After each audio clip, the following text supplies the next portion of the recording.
Two iron balls collided with each other with a loud sound. This was clearly not a friendly duel. Several goblins attacked people at once. Someone loudly ordered to stop the monsters immediately. Also, the commander of this group ordered to maintain formation and not to be distracted so as not to die before the battle began. At this time, the man whose face was hidden by the hood stood calmly to the side. This was the main character of this story. He was not at all worried about what was happening and only watched, waiting for the wrong time to act. Suddenly, there was a loud explosion which raised thick clouds of smoke into the air. Something bad had clearly happened to the people who were fighting the goblins. The worried commander immediately turned to the necromancer and asked if he could help them as he had promised.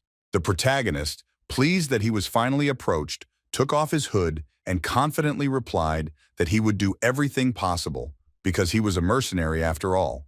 The next moment, the guy used all the skills he had and concentrated the energy in his staff, which was adorned with a human skull. The protagonist grabbed this skull in his hand and used the summoning ability to help people. At that very moment, several armed skeletons appeared out of nowhere and fearlessly rushed into battle. The summoned creatures did not waste time and entered into battle with the goblins, giving the people the opportunity to retreat. The knights who were watching what was happening were very surprised because they had the opportunity to see the power of the necromancer, who had recently become the strongest. Now the men understood why the leader of their group was so relaxed. The thing was that he hired such a strong man to go through this dungeon. The main character heard all these words well and was very pleased with this, considering that this was exactly the status that suited his unique authority as a necromancer. Among almost 8 billion people, only about 1,000 people had such skills, and because of this, it was a very rare profession.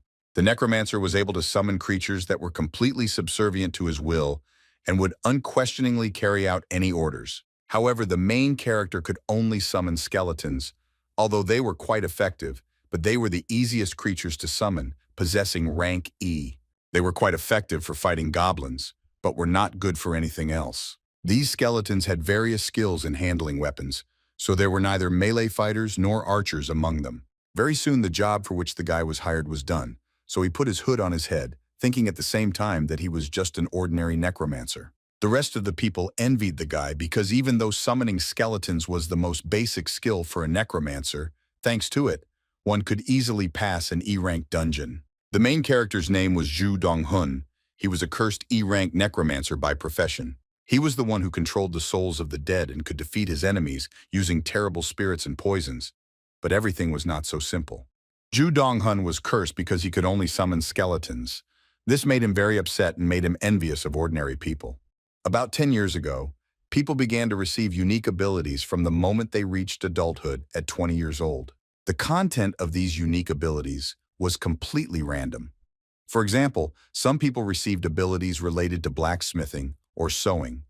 Others received auxiliary abilities such as scouting, healing, or improvement. Since all these abilities were given just like that by random probability, it was obvious that not everyone liked them. However, thanks to these abilities, humanity was able to survive the sudden invasion of monsters.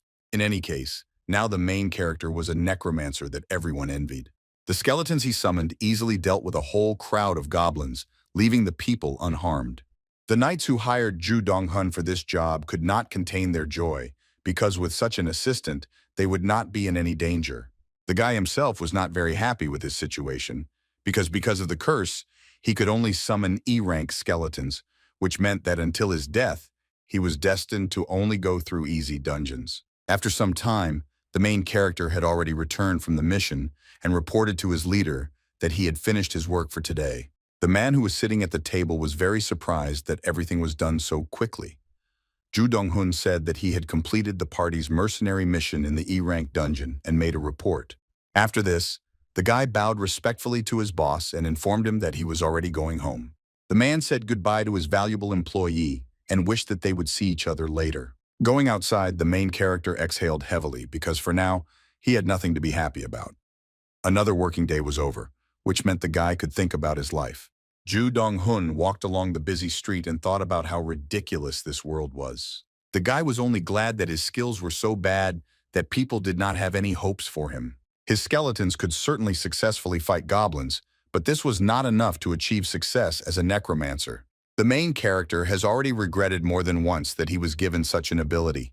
In his opinion, it would have been better if he simply had a production-type ability.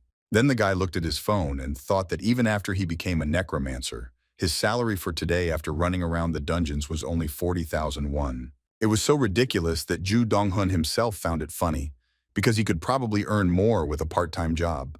However, being a necromancer was the only thing the main characters wanted to do. He couldn't just give it up. Walking down the street, the guy suddenly heard the loud voice of a news anchor, who happily declared that the news today was good. The Dark Lord who managed to clear the lunar rift last time became a ranker in just 3 years of active life, and thus there were now officially 37 rankers in South Korea. In addition, this was the first time that a hunter became a ranker in just 3 years, and this was an indication of how strong the necromancer's ability was.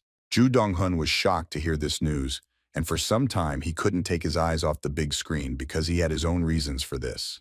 This was one of the many things that drove the main character crazy. The guy really didn't like this successful necromancer who received his ability on the same day as him. It so happened that one of them was a cursed necromancer who could only summon skeletons until death, and the second one, meanwhile, had already become a ranker. This made the protagonist burn furiously with rage caused by the injustice of fate. Despite the late hour, Ju Dong-hun was in no hurry to go home because he had another very important matter planned for today. The guy came to a spacious training ground where no one could interfere with him or see his inept ability. He understood perfectly well that this unfair fate was his reality, with which he had to come to terms and adapt. The system window reminded him every time that he could only summon skeletons, but this did not mean that he should be offended and sit idly by without even trying. Ju Dong-hun once again used his abilities and called all of his skeletons to appear. At that very moment, 3 otherworldly entities were placed in front of him, and the system window notified him that the first effect spent 10 energy to summon a regular skeleton and could summon up to 10 at a time.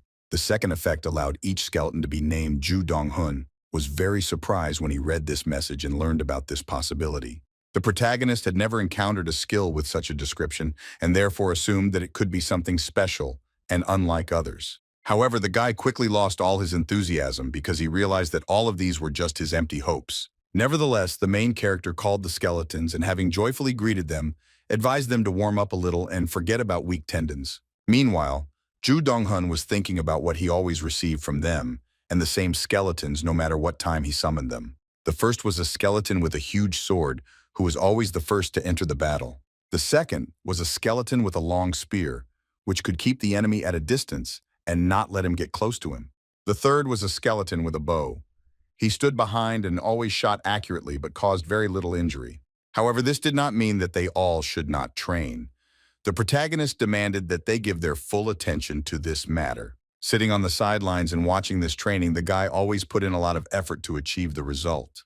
The main character really wanted his summoned creatures to become stronger and was ready to try for this. At first, the result of all these efforts was clearly visible to Ju Dong-hun. Skeletons that had difficulty dealing with even one goblin could now easily fight 3 such opponents at once. However, the skeletons' rank did not rise any higher. No matter how hard their training became, they did not become stronger even with a C-rank teacher. Because of this, the main character was absolutely depressed and believed that his life was completely worthless. However, the guy had nothing else to do, so he continued to waste time without getting any results in return. The only thing that encouraged Ju Dong-hun was the words that the one who lived without a dream was more pitiful than the one who kept a dream that he could never realize. Meanwhile, the main character was looking at the glowing eyes of a dangerous monster from the bushes, who did not even try to hide his presence. The guy immediately heard someone's loud growl behind him and cautiously turned around, not looking up to see who else was there besides him. Ju Dong-hun was very scared when he saw the one looking at him from the darkness. He clearly didn't expect to see this. The huge foot of the green monster took a step forward with a crash, no longer intending to hide in the bushes. The monster's bright eyes continued to glow in the darkness, and its bestial grin spoke of ill intentions towards the main character. Ju Dong-hun was dumbfounded with fear and silently looked at the monster that suddenly appeared, not believing that it really was an orc. The guy was very scared because he didn't understand why this monster was here.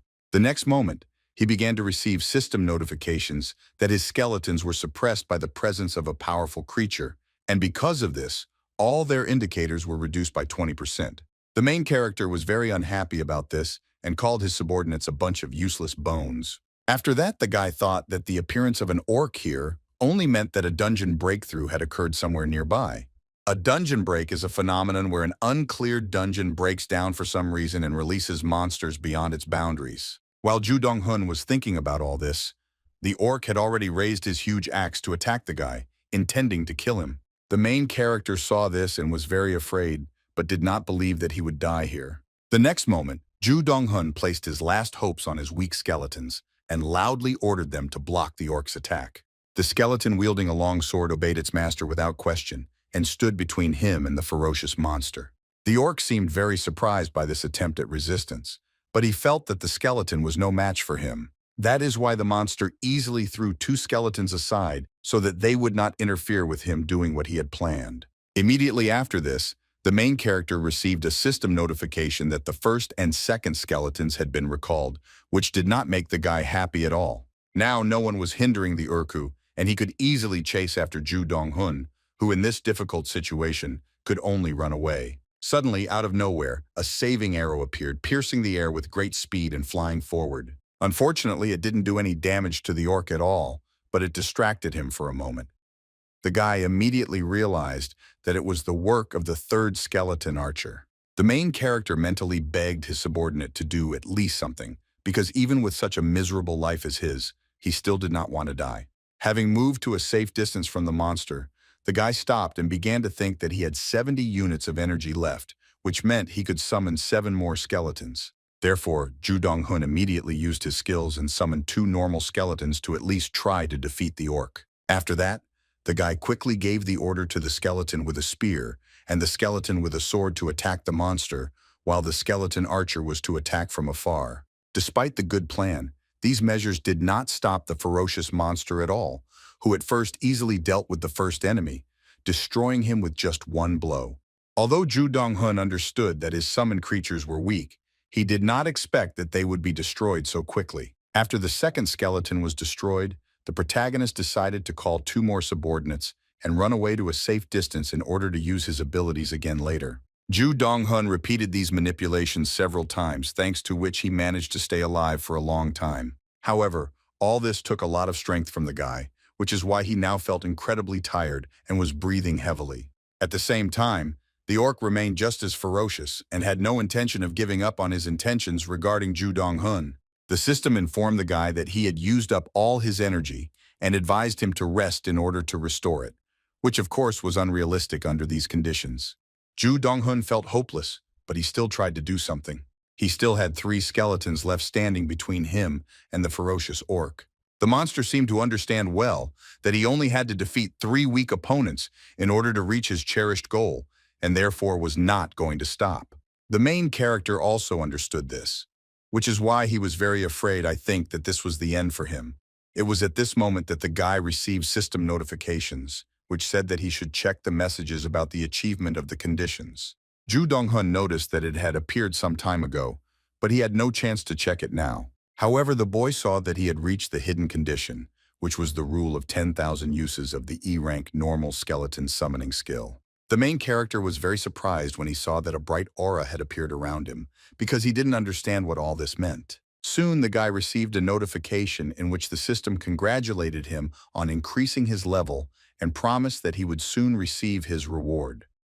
The main character saw this as an opportunity to save his life and therefore became very enthusiastic. Meanwhile, the orc was already swinging his axe to attack another skeleton, and at that very moment, all of Ju Dong-hun's spent energy was restored as a reward. In addition, the cursed necromancer's skill changed to the skill of summoning a normal skeleton of rank D, which caused his subordinates to immediately begin to exude a bright aura.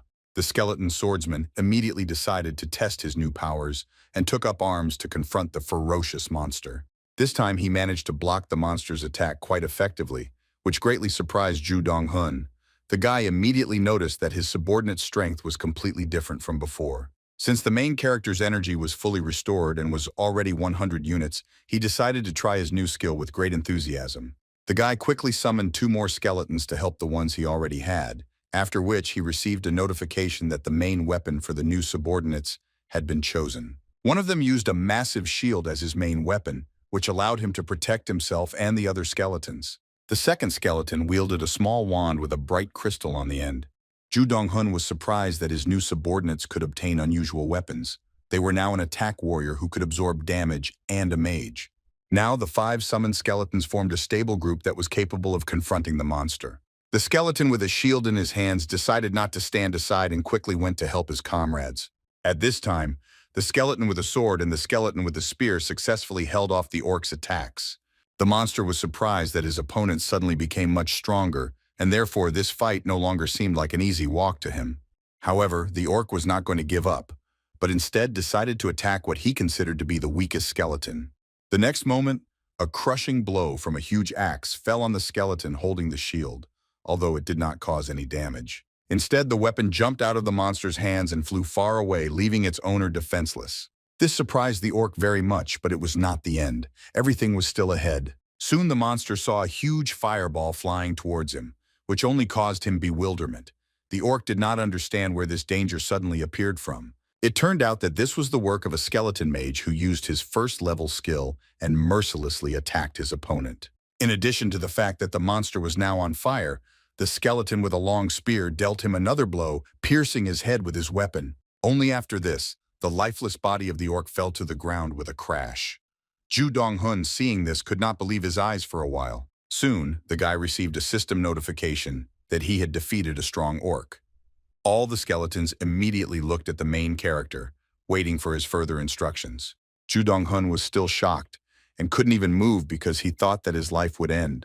However, the sight of the slain monster made the guy believe that his victory was real. Now the guy was smiling broadly and assumed that the world didn't want to see him die yet. After some time, Ju Dong-hun finally returned home, and the first thing she did was have delicious instant noodles for dinner. At the same time, the guy carefully studied his characteristics in the system and could not believe what he saw. He could not even imagine that his abilities could grow. Still, he happily accepted it as a fact and continued to think in that direction. Now the main character knew for sure that the conditions were always rewarded without a doubt, which is what happened quite recently. The guy didn't know when he would be able to reach rank C at this rate, but he was still happy with what he had now. Then the main character, with a smile on his face, suggested that he should go back to basics. He was impressed by the strength of the intermediate skeleton, but now Ju Dong-hun was interested in what would happen if his summoned creatures became even stronger. The main character began to assume that perhaps the skeleton mage would begin to use a skill called Snow Blizzard. It was also very likely that the attacking skeletons could become true masters of the sword and spear. In any case, Ju Dong-hun was very happy with this prospect and had already decided that he definitely had to reach new heights. The next day, the main character, as usual, came to work at the guild, where his colleagues were already discussing the troublesome matter. They believed that in addition to the insurance premium, there should also be payment for danger. However, people were attracted by the high price of the order, so they were willing to work even as porters for that kind of money. This conversation attracted Ju Dong-hun's attention. Then the guy noticed a green icon, which indicated that its owner had a C rank. The main character did not understand what such a high-ranking hunter was doing here. The guy was distracted from these thoughts by a familiar voice that addressed him. Ju Dong-hun's boss happily informed him that he had big news. The guy began to listen attentively. The man began to say that this news seemed to the Parang Guild, which once founded Giparang. Everyone in Korea knew about this prestigious guild, which was founded by the Korean rentier Giparang, also known as Fine Bow. The man continued to consider that this guild was going to explore new dungeons and they needed porters. This job paid very well, namely 10 times the stated amount. Ju Dong-hun was very surprised to learn that the reward for this quest was so high. The boss then said that this clan even hired E-rank people, so the main character should try his hand because the other tasks were completely crap. The guy was in no hurry to agree and decided to first see what kind of dungeon it was that the clan was going to go to. The man opened the map and said that this dungeon was recently discovered under Paju and was quite difficult. The boss then regretfully stated that 5 teams had already failed to pass it, which could not help but surprise Ju Dong-hun. The man also said that the difficulty level of this dungeon had not yet been determined, but it was already clear that it was a very dangerous place. Despite this, the boss was happy because all the teams that tried to pass it were newbies, but this time the famous guild Parang entered the matter. That's why he believed that this time everything would go well, and the main character wasn't worth worrying about at all because he would only be a porter and he wouldn't even have to fight. The boss had already prepared a contract and again insisted that the guy should just do his job and get paid for it, which was as easy as pie. Despite the man's optimism, Ju Dong-hun was in no hurry to agree, and was meticulously thinking about how he should act. The guy assumed that the tenfold reward for this task was connected with the great danger in an unspecified dungeon. At the same time, the main character was still mentally exhausted after his meeting with the orc yesterday, so it was dangerous for him to take on such a task. However, the mysterious task that promised a great reward could not simply leave the guy and tempted him. Ju Dong-hun recalled that the necromancer here had said something similar in his interview. He claimed that in order to increase one's rank, one had to go to a dungeon above one's level. According to the Dark Lord, the higher the rank of the dungeon, the more dangerous it was, of course.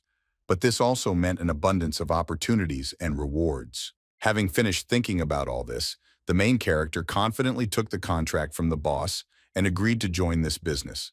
The man was very happy about this and praised the guy for not missing such a chance. While signing the contract, Ju Dong-hun asked when he should set out. The chief said that the execution of this task would begin in a week from Paju Station. Ju Dong-hun didn't mind this, but he wanted to take a week off to prepare for this adventure. The man was not against this and thanked the protagonist for his participation, promising to treat him to food in return. That was how Ju Dong-hun signed his next mercenary contract. But this time, the mission looked much more intriguing. The main character did not waste time and immediately began his training in order to fully master his new powers by the appointed time. The guy was able to summon his skeletons without any difficulty, of which there were now 5. They all wielded unique weapons and were a well-balanced team. Ju Dong-hun couldn't be happier about this, because his new summoned creatures were completely different from the previous skeletons. The guy thought that his training had finally paid off. The main character also hoped that with his persistence and determination, his skeletons would become even stronger over time. The guy then suggested that if his skeletons continued to train in the same spirit, he would soon be able to become a ranker, so he ordered the 2 creatures to take their places. Ju Dong-hun was currently planning to see what his D-rank skeletons were capable of and couldn't wait to see the results. The next moment, the skeleton wielding a long, sharp sword was able to cut through the wooden training dummy with one blow, indicating that his strength had increased significantly. The next one to demonstrate his skills was the skeleton wielding a spear. One of his attacks was able to pierce through the dummy. The main character also had to check the skeleton of the archer. The summoned creature quickly pulled the bowstring and fired an arrow at the target. The skeleton's strength was so great that his arrow was able to easily pass through several thick trees at once and continue on its way forward. Seeing all this, Ju Dong-hun was amazed and could not believe that this was the power of a D-rank creature. The guy thought that they were almost as strong as C-rank. The main characters, of course, knew that his skeletons had become much stronger, but he had not yet realized how much. After that, the guy began to think that first he needed to change his training equipment, because now the wooden dummies were useless for his summoned creatures. To his great disappointment, Ju Dong-hun felt that he would need to spend even more money. However, he was very happy that his skeletons had become much stronger, and therefore he was ready to do anything for the sake of their effective training. Now, the only real problem for the main character was himself. The guy was worried that during the battle, a powerful enemy could choose him as its target instead of the skeletons. In this case, it will no longer matter how strong the main character's summoned creatures were. Suddenly, something interrupted Ju Dong-hun's thoughts. He looked away in surprise. The boy saw one of his skeletons who was wielding a magic staff. For some reason, he was slowly approaching the necromancer. Unexpectedly, the skeleton mage pointed his staff at Ju Dong-hun and began to use his magical abilities. The main character was very surprised by what was happening, and even a little scared because he did not understand what all this meant. Suddenly, the guy felt strong currents of wind around him, which surrounded him from all sides, which surprised him very much. Ju Dong-hun couldn't understand what had just happened, and even assumed that his skeleton had somehow read his thoughts. At the same time, the creature seemed to be happy. The next moment, the guy felt as if lightning had struck him from the realization that his subordinate had just been able to respond to his thought. The main character was very surprised by this, because before the skeletons only followed his orders, but now they could express their opinion.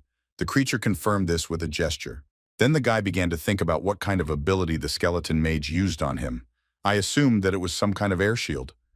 Ju Dong-hun did not notice that another subordinate was approaching him from behind. Suddenly, the skeleton, who was holding a large iron shield in his hands, slammed it onto the ground with a loud crash. The main character, very frightened, turned around sharply without realizing what had happened. The guy saw his skeleton in front of him, which was moving its jaw as if it was trying to say something. After this, the summoned creature pointed its hand at the broken training dummies. Ju Dong-hun was very surprised and did not understand at all what his subordinate wanted to tell him with all this. After some time, the skeleton that wielded the iron shield took a fighting stance, as if preparing to repel someone's attack. Suddenly, a skeleton wielding a long sword attacked his comrade with all his might. It seemed as if the creatures were arguing over something. After this, a whole hail of arrows fired by the skeleton archer flew at the skeleton with the shield. Despite the unexpectedness of this attack, the creature managed to react in time and defend itself from the deadly arrows. The skeleton itself, after several strong attacks from its opponents, remained safe and sound. It was fully prepared to continue this battle. Ju Dong-hun watched all this with great admiration, thinking that it was all very good. The guy continued to watch his subordinates, thinking at the same time that if a skeleton with a shield helps him with training other skeletons, then he won't have to buy additional equipment. Suddenly, the boy turned to the skeleton who owned the spear and asked him to try to attack him. The creature was very surprised by such an order. Ju Dong-hun intended to test how safe the air shield that the skeleton mage created was, and whether it could protect him. The skeleton spearman did not argue with his master and, as ordered, attacked the main character with all his might. But his blow was stopped by an invisible wall. Ju Dong-hun was scared because he didn't fully believe that the air shield's protection would be enough to stop the skeleton's attack. Nevertheless, seeing the excellent result, the guy was very pleased and now had no doubts about the skills of his skeleton magician. After this, the main character praised all his subordinates and ordered them to continue training because he needed higher achievements. A few moments later, the skeleton swordsman had already attacked Ju Dong-hun, but no matter how hard he tried, he couldn't destroy the air shield that protected the boy. At the same time, the spear skeleton successfully trained together with the shield skeleton. They both received only benefits from this.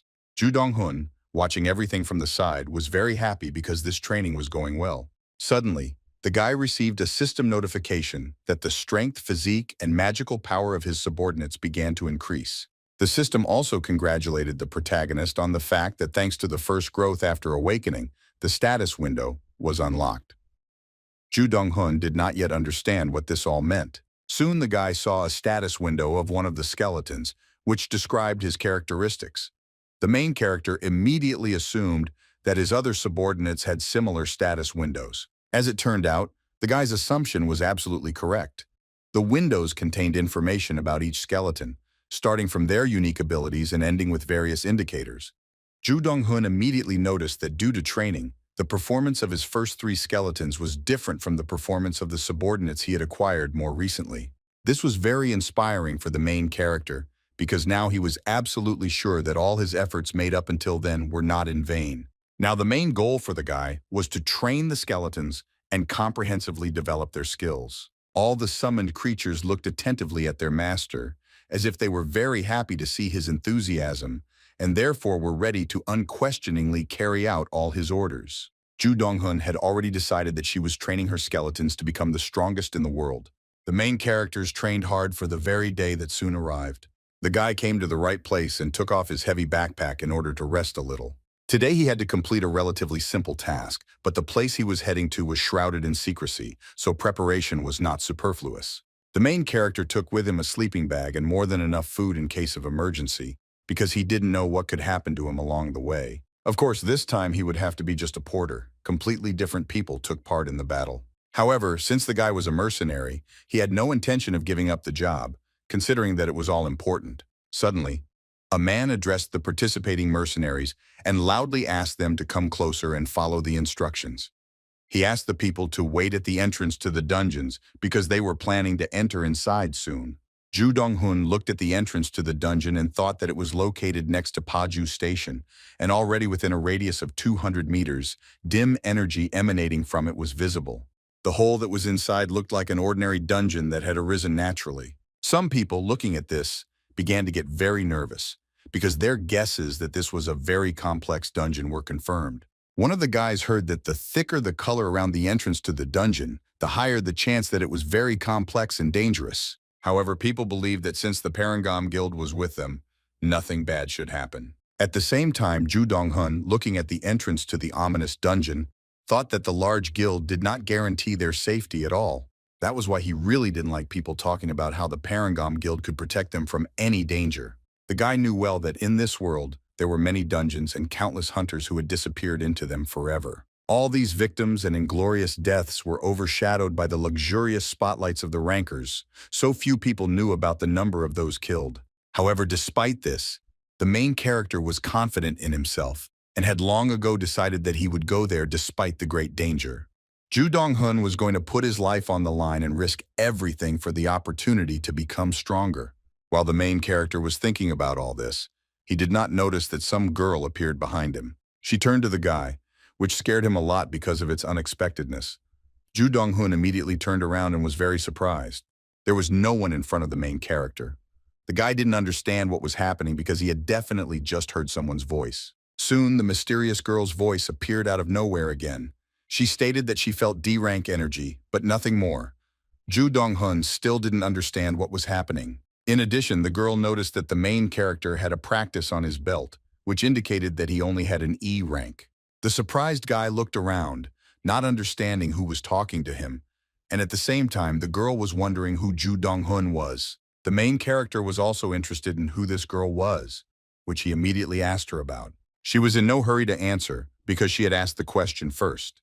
She was also interested in why the main character hid his abilities from Parang and decided to participate in the campaign only as a porter. The worried Ju Dong-hun assumed that there was some kind of misunderstanding and could not understand how the girl even noticed such details. The protagonist knew that Parang was full of A-rank hunters and therefore did not understand what the problem was with him being a D-rank but having an E-rank badge. Meanwhile, the girl continued to say that, seeing the expression on the guy's face, she began to suspect him even more and assumed that he was a spy who had taken an acting course. The girl also claimed that Ju Dong-hun was too frivolous about Parang's intelligence capabilities, and therefore he would not be able to hide the fact that he was a spy sent from another guild. Finally, the girl stopped hiding and showed herself to the main character. She was very serious and looked at the guy with a stern look. Ju Dong-hun was shocked to see this girl, because he immediately understood that she was far from an ordinary hunter.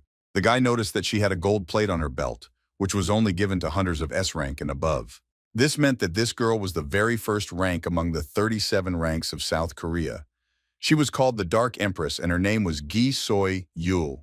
Ju Dong-hun was shocked because he knew that this girl was the head of the Parang Guild and was Giparang's only younger sister. With her unique ability to kill, she was the #1 person who should not be angered.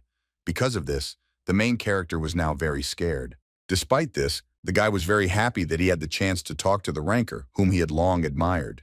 Without wasting any time, Ju Dong-hun turned to the girl and said that she had misunderstood everything because he was definitely not a spy from another guild and only had a D rank. The guy continued to say that the rival guild must have been very large, and therefore there would be no need for them to use a hunter like him.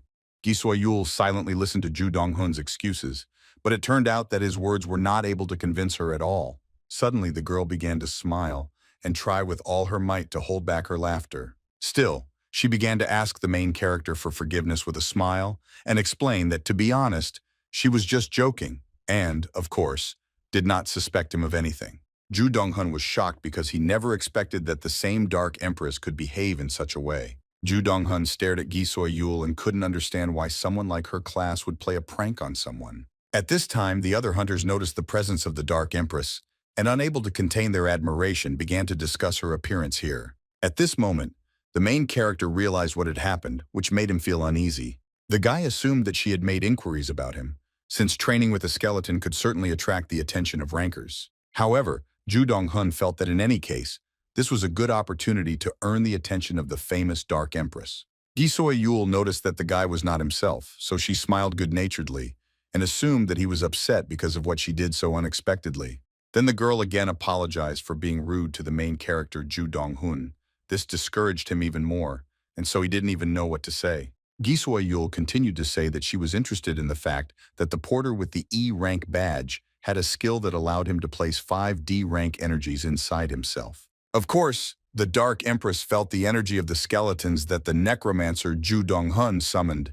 There was nothing to say because the girl was indeed right. Suddenly, the main character was visited by a thought that greatly disturbed him. The guy realized that all this meant that the girl had sensed his power through energy detection. Gi Soi-yul seemed to smile slyly because she understood what the main character was thinking and knew the reason for his worries. She went on to say that her older brother had asked her to join the second team's expedition as a scout, and so she was looking for a porter. Just at this moment, a suspicious porter appeared on her path which she couldn't just pass by. Ju Dong-hun became very tense because of these words. Suddenly, the Dark Empress began to approach the guy, preparing to ask him something. Still, she asked if Ju Dong-hun was willing to volunteer, even though the job was a bit dangerous. The girl was sure that, with such skills, the guy was the most capable among all the porters. Also, Gi So-yul, without taking her eyes off the main character, said that he would definitely not be scared and would not run away. Ju Dong-hun was of course glad that the Dark Empress herself thought so highly of him, but the oppressive feeling of danger still did not leave him. Suddenly, Gi So-yul patted the guy on the shoulder and said that she had confidence in him because she had a keen eye for people. The girl also promised Ju Dong-hun double pay for doing this work. The guy was shocked by the fact that not only was this an expedition into a dungeon with a famous ranker, but it also gave a double reward. Of course, Ju Dong-hun couldn't refuse, and without thinking twice, he gave his consent to the girl's proposal. The main character was very pleased because he believed that he simply could not miss such an opportunity. The dungeon had its own ranks, which depended on the difficulty and went from E to S. This rank was not set by the system, so humanity had to subjectively evaluate and determine the danger of each specific dungeon. Famous rankers claimed that, unfortunately, there was no way to find out the rank of a dungeon in advance, so you just had to go in and check it yourself. There was a tip that was to check the brightness of the color surrounding the dungeon. The darker it was, the more likely it was that the dungeon was of a higher level. However, even this method was not entirely accurate, and so the association had to establish a standard. If the dungeons could not be passed by even 5 or more hunters of the same rank, then his level would increase. There were also times when even 5 or more A-rank hunters took part in the study but were unable to pass it.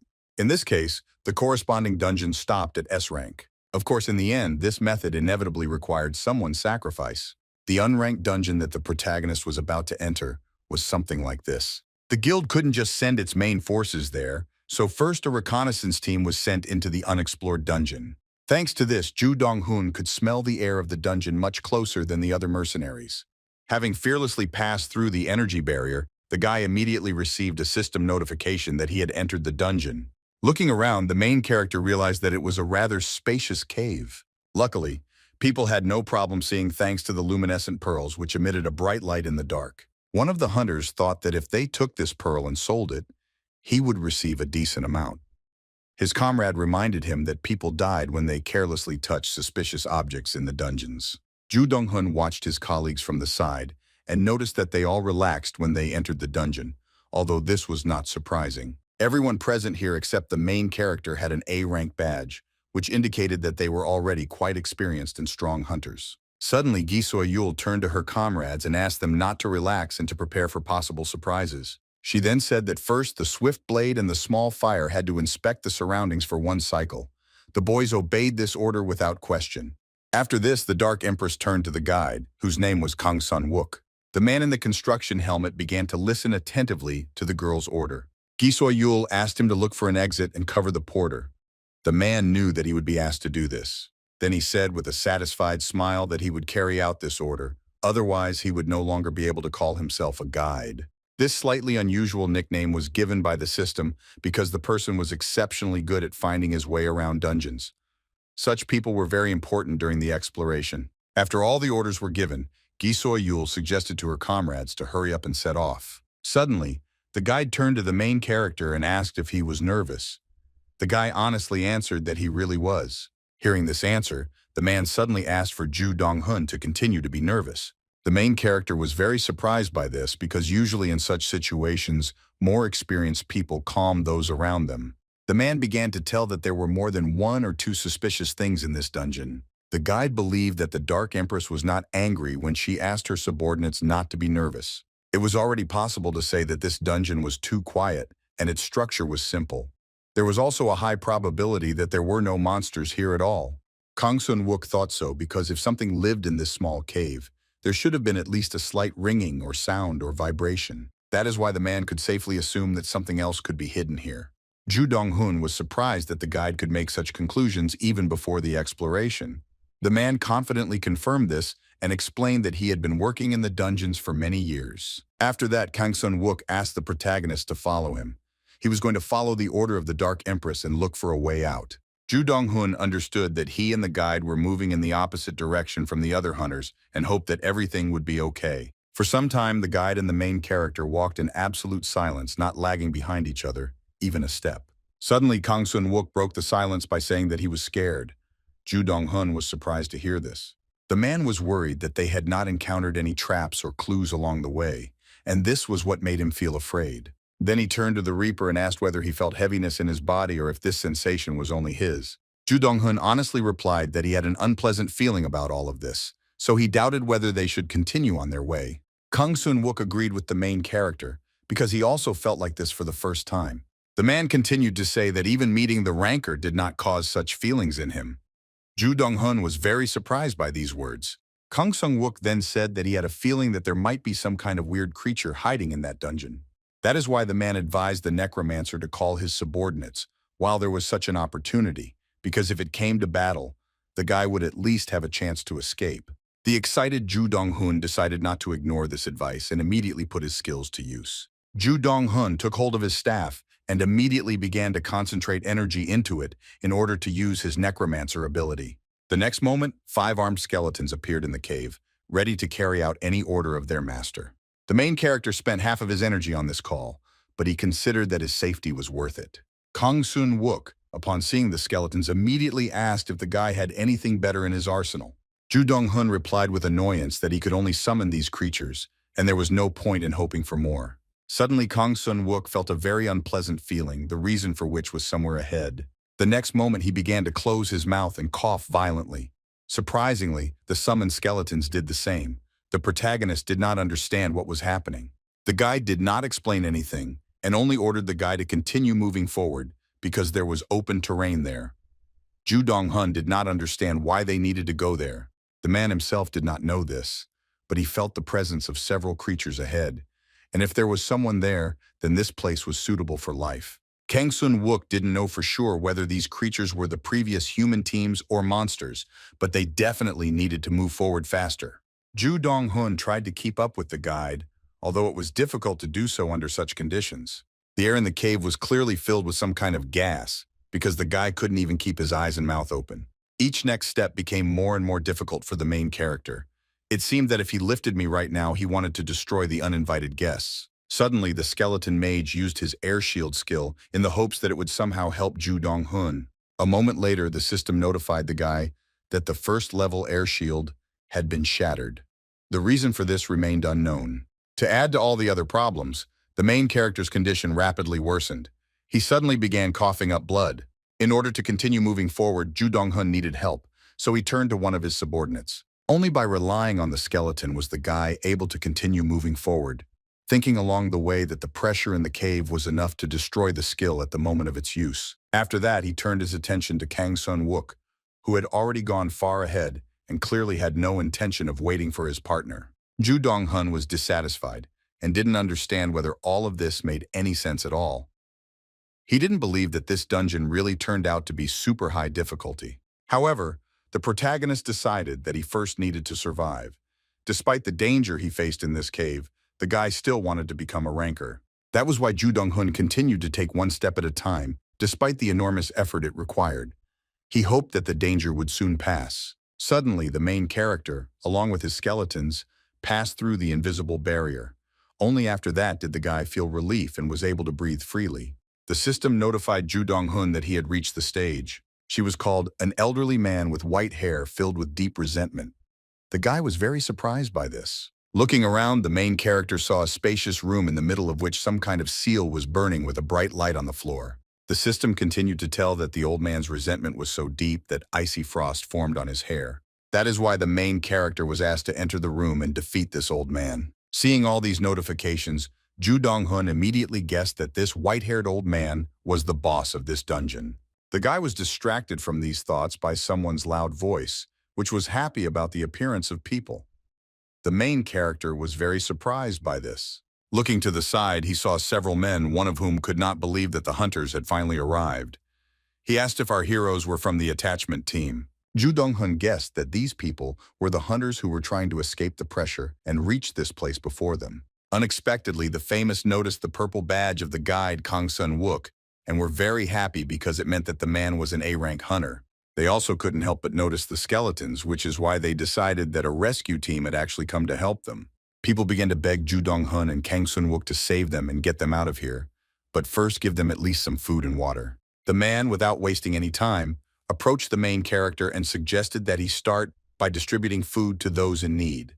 Ju Dong-hun was a little unhappy that the guide had abandoned him not long ago and ran away to save himself. However, the guy understood that this was exactly how the dungeons were arranged, so he did not raise this issue. Then he shared his supplies with the people. Judging by the greed with which people began to drink water and eat, they have been in this trap for quite some time now. Kang Sun-wook and Ju Dong-hun did not rush the people because they understood very well what a terrible situation they found themselves in. The main character looked at the victims and thought that just because of one wrong decision he could have ended up the same way as them. Kang Sun-wook asked people to take their time and eat more slowly so as not to harm themselves. After that, he asked the man to explain what happened here and how they ended up in this trap. One man from the group of victims volunteered to speak on behalf of his entire team. He showed his B-rank badge and said that among the survivors here he was the highest ranked. After that, the man began to tell that this place was a real hell. He had been hunting for a long time but had never encountered such a strange dungeon. The first oddity was that there was no exit from this dungeon, and Kang Sun-wook himself had noticed this a long time ago. The man continued to say that from the very beginning they tried to explore all possible paths and find a way out. However, no matter which way they went, this cave always led people to a large wooden door. In this dungeon, people clearly felt that they were tightly bound by a mysterious aura and could not just leave. The man then went on to say, with obvious fear in his voice, that in the end all they could do here was challenge whatever was behind that door. However, he warned our heroes that the level of difficulty was insane. The man did not understand at all how anyone was able to defeat what was hidden behind the door. The survivor believed that the old man with white hair, who was full of deep resentment, was impossible to defeat. In a confrontation with him, the rank of the hunter was not important at all. All of them were like babies to this old man. Suddenly, the man became enthusiastic because he thought that since they now had an A-rank hunter with them, the result would be different. He then turned to Kang Sun-wook and asked him directly if he could pull them all out of this hell. The man was in no hurry to give his answer. At this moment, Ju Dong-hun had a question about the survivor's story, so he decided to ask it immediately. The guy asked why the victims were still alive, because according to them, the dungeon boss was very strong and would definitely not give them mercy. The survivor thought that this was a very good question and decided to answer it with pleasure. Tuzchina said that surprisingly, this mysterious old man did not kill people. He simply accepted applicants. It could be said that the boss of this dungeon was conducting some kind of test. Ju Dong-hun was very surprised to hear this. The survivors did not know the exact details of this test because the old man simply beat them. After that, he looked closely at his opponent as if trying to assess his skills. The dungeon boss didn't see what he wanted, so he annoyedly told each of the men that they weren't suitable. After that, he threw them back out the door so that they wouldn't bother him anymore. This was the first time Ju Dong-hun had heard that there was a dungeon boss that didn't kill people. This made this place seem even stranger. Suddenly, the main survivor began to reflect on the fact that this old man was still human. This was the first time that the dungeon boss was a human since the world changed, which couldn't help but surprise everyone present. Ju Dong-hun was also shocked and didn't understand if it was even possible for a human to be the boss of a dungeon. The survivor stated that this was the first time the dungeon boss was a human since the world changed, which could not help but surprise everyone present. Ju Dong-hun was also shocked and didn't understand if it was even possible for a human to be the boss of this dungeon. Be that as it may, the main character understood that now they had to open this door and complete the task to find a way out of this dungeon. However, the boy did not trust Kang Sun-wook at all, even though he was a high-ranking hunter with a specialization as a guide. The guy began to think about what he should do in this situation. He was interrupted from these thoughts by a familiar female voice which addressed the guide. It turned out that it was Gi Soy-yul along with her subordinates. The girl asked our heroes what they were doing here. Soon, Kang Sun-wook had already told the guild leader everything he had managed to find out about this dungeon. The girl thought for a while. Still, she decided that they needed to enter the door right now. Judging by their auras, the girl was sure that the survivors were real people, and all this was not a trap. She was only worried about the strong aura coming from behind the door, but she felt that they couldn't just sit here idly. The survivors were very happy and thought that they were almost saved. The people sincerely thanked the Parang Guild and promised to bow to the guild headquarters every morning. After that, Gi Soy-yul turned to the porter and the survivors and asked them to stay here while she and her people took care of the boss of this dungeon. Ju Dong-hun was very pleased with the girl's determination and believed that he should not expect anything else from a ranker who was among the top 1,000 hunters. Gi-seo-yul made the final preparations, but she was already confident that all this would not take her too much time. Full of determination, she suggested to her comrades that they set out to meet danger, and therefore from now on, they had to be on their guard. The Dark Empress took hold of the iron door handle and pulled it towards herself. The wooden door creaked open. An ominous aura immediately poured into the room where our heroes were, which did not frighten the girl and her subordinates at all. Some time passed. Ju Dong-hun sat silently to the side and humbly waited for at least some result. Suddenly, out of nowhere, a loud sound was heard, which slightly frightened the main character. The next moment, a swift blade and a small fire literally flew out from behind the door. Judging by their appearance, they had been hit hard by the dungeon boss. Immediately after them, a mysterious force also threw out the wounded Gi-seo-yul, who did not expect this at all. The girl hit her back against the wall with a bang, and now she needed some time to come to her senses. Meanwhile, the mysterious door that led to the gray-haired old man slowly closed, so that no one would disturb the boss's peace anymore. Ju Dong-hun, seeing all this, was shocked and did not understand what could have happened behind that door. The guy looked at the wounded hunters and thought that not even 10 minutes had passed since they opened the door and went inside. Besides, it was hard for him to believe that an S-rank hunter was taken out so quickly. Gi-seo-yul was very angry because the dungeon boss told her that she was not suitable. Then she turned to the porter. Ju Dong-hun didn't understand what the girl wanted from him in this situation, so he began to listen to her carefully. The Dark Empress asked the protagonist to give her a high-level potion from his bag because she intended to recover and return to the boss. The guy was very surprised because he didn't believe that the girl was going to go back in there after she was beaten so badly. The main character still got the potion, but asked if Gi-seo-yul was sure of her intentions. The girl confirmed this and added that the survivors were right, because the old man did not kill her, but simply beat her. The guy didn't understand how this changed the current situation. The Dark Empress took the potion in her hands and explained that now she was full of determination. The girl thought that she had to show all her ability so that after that the dungeon boss would accurately determine whether she was suitable or not. Hearing all this, Ju Dong-hun thought that the term suitable was usually used when a master was looking for a disciple. If this was really the case, then the old man's dissatisfaction could be explained by the fact that he could not find suitable talents. While the main character was thinking about all this, Gi-seo-yul had already finished drinking the recovery potion and was ready to open the mysterious door again. The Dark Empress confidently headed towards the dungeon boss. I hope that this time she will succeed. This is how the endless test of Gi-seo-yul began. The dungeon boss could not see in the girl what he needed. Despite constant refusals, Gi-seo-yul continued her unsuccessful attempts to defeat the gray-haired old man, but it all ended the same way. After another lost fight, the girl began to get very angry because all this had already begun to irritate her. She did not understand at all why the old man was exactly like that and what he wanted from her. She was also irritated by the fact that this impudent old man, in addition to the sword, was also quite good with the spear, which made him an even stronger opponent. Despite her failures, Gi-seo-yul once again intended to fight the dungeon boss, confident that sooner or later she would be able to achieve what she wanted. Ju Dong-hun watched all this from the side, but he had no intention of interfering in what was happening. However, the protagonist's thoughts about this changed when a whole day had already passed in unsuccessful attempts to defeat the dungeon boss. Even after 4 days, Gi-seo-yul did not stop challenging the impudent old man, although each time it became more and more difficult for her to do so. The girl could not believe that her opponent could also use magic. She did not understand whether anyone could cope with him. Ju Dong-hun believed that they were in a very serious situation, and even if Gipperong himself came to save his younger sister, they all would not be able to avoid problems.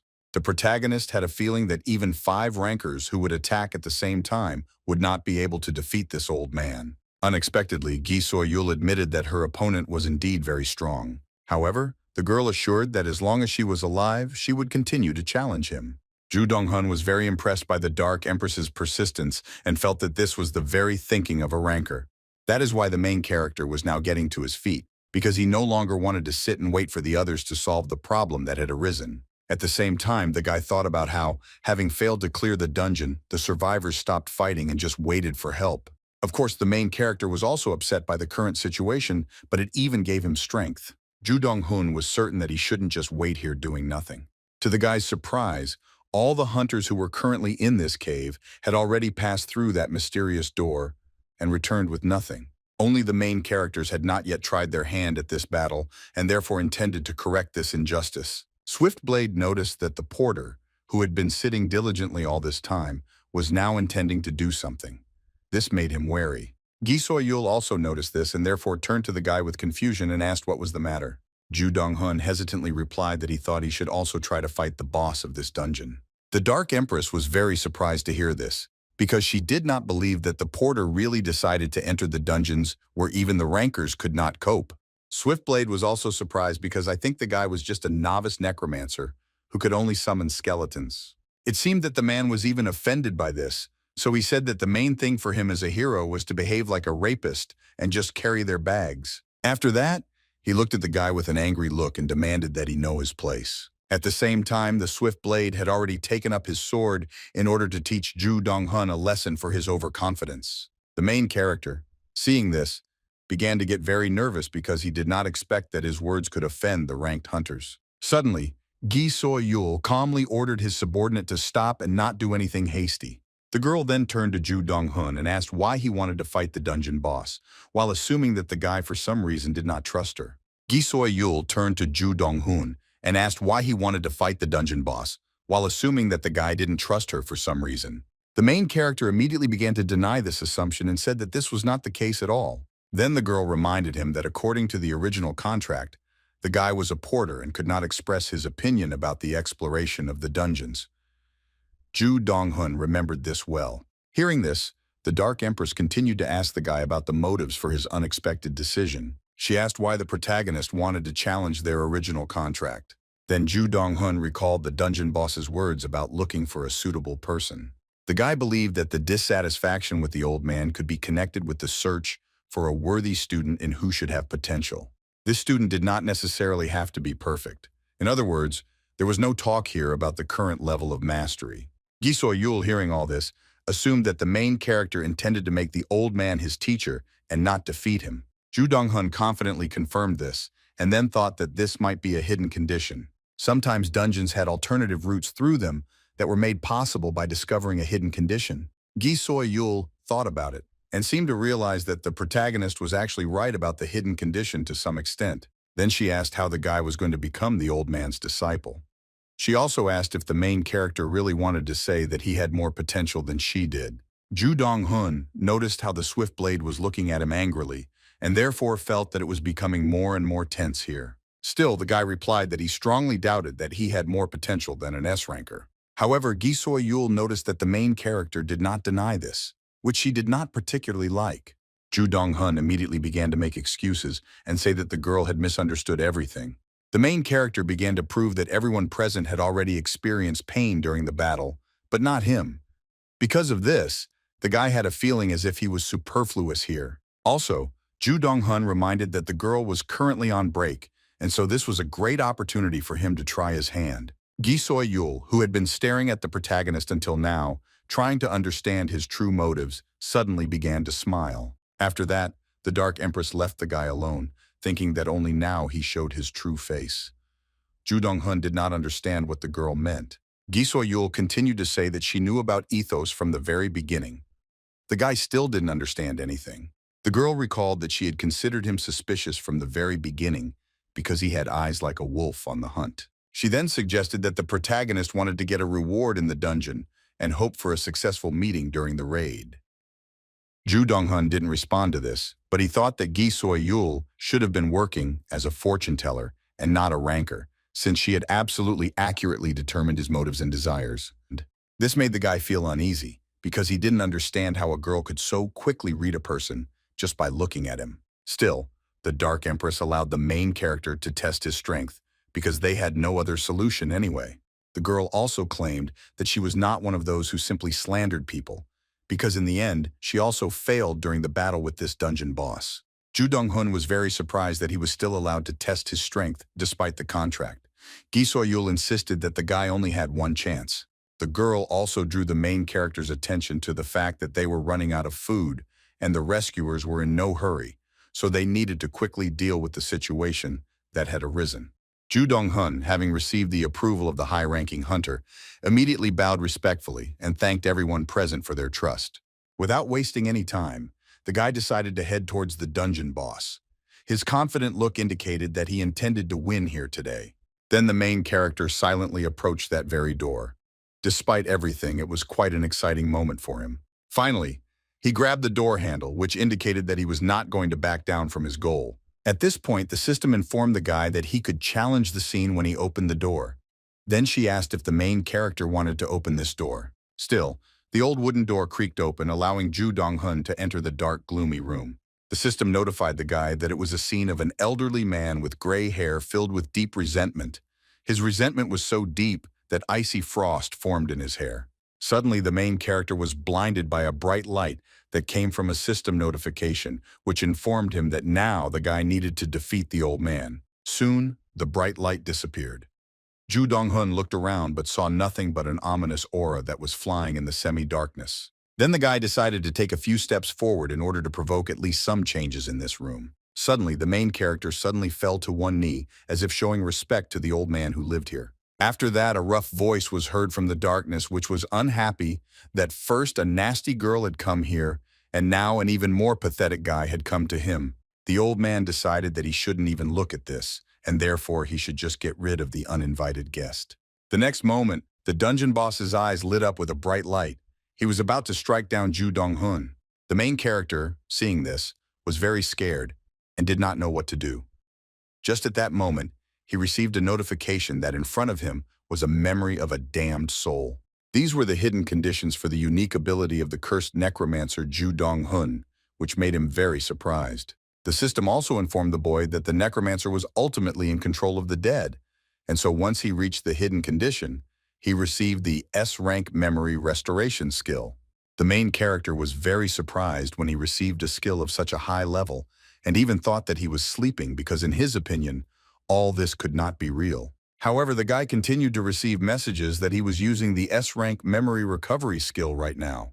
Ju Dong-hun was initially very surprised by this, but he remembered that the old man had threatened to get rid of him, but had not done anything yet. Soon the guy was illuminated by a bright light, and the system reported that the process of restoring the memory of the damned soul was almost complete, and therefore he would soon be transferred. It was hard for Ju Dong-hun to think about all of this, because now he was only concerned about the bright light that was almost blinding his eyes. Suddenly, the main character saw a small white snowflake that appeared out of nowhere and fell onto his hand. Looking around, the guy realized that right now, he was in the epicenter of a real snowfall, which couldn't help but surprise him. The same old man who seemed not to notice the main character at all was also here. He didn't understand why there weren't any suitable candidates here, but he thought it was too wasteful to leave so easily. The elderly man continued to regret how meaningless his life was, because he worked hard to get here and now he was being asked to give it all up. Meanwhile, a cold wind ruffled the hair of the main character, who still did not fully understand what was happening. The guy looked around and couldn't believe what he saw and cautiously assumed that it was another world. Ju Dong-hun found it hard to believe that other worlds really existed. Suddenly, the main character was taken aback by the unexpectedness because he felt a strange feeling. After that, a sharp pain pierced the guy's head. He finally realized that all these were the emotions and memories of that old man. At this time, the elderly man watched the snowfall and thought that he had had quite an interesting life after all. During this long time, he managed to be a swordsman, a spearman, an archer, a magician, an assassin, and try out many other roles. The old man believed that when a person knew how to control the flow of chi energy, then all techniques became a single whole, and therefore it was possible to experience a lot. Ju Dong-hun looked at the old man and thought that he had overcome a lot and lived for a very long time, but even chi energy could not stop his aging. The old man continued to regret that now drinking cold water for him was like swallowing poison, and the air, which was once light, now seemed to be pressing on him, wanting to kill. The elderly man looked at his hands, which were shaking from the cold, and thought that his life was now excruciatingly painful. Suddenly, he squeezed his hand tightly because the thought occurred to him that he couldn't just die like that. The old man thought that it would be too unfair to die now.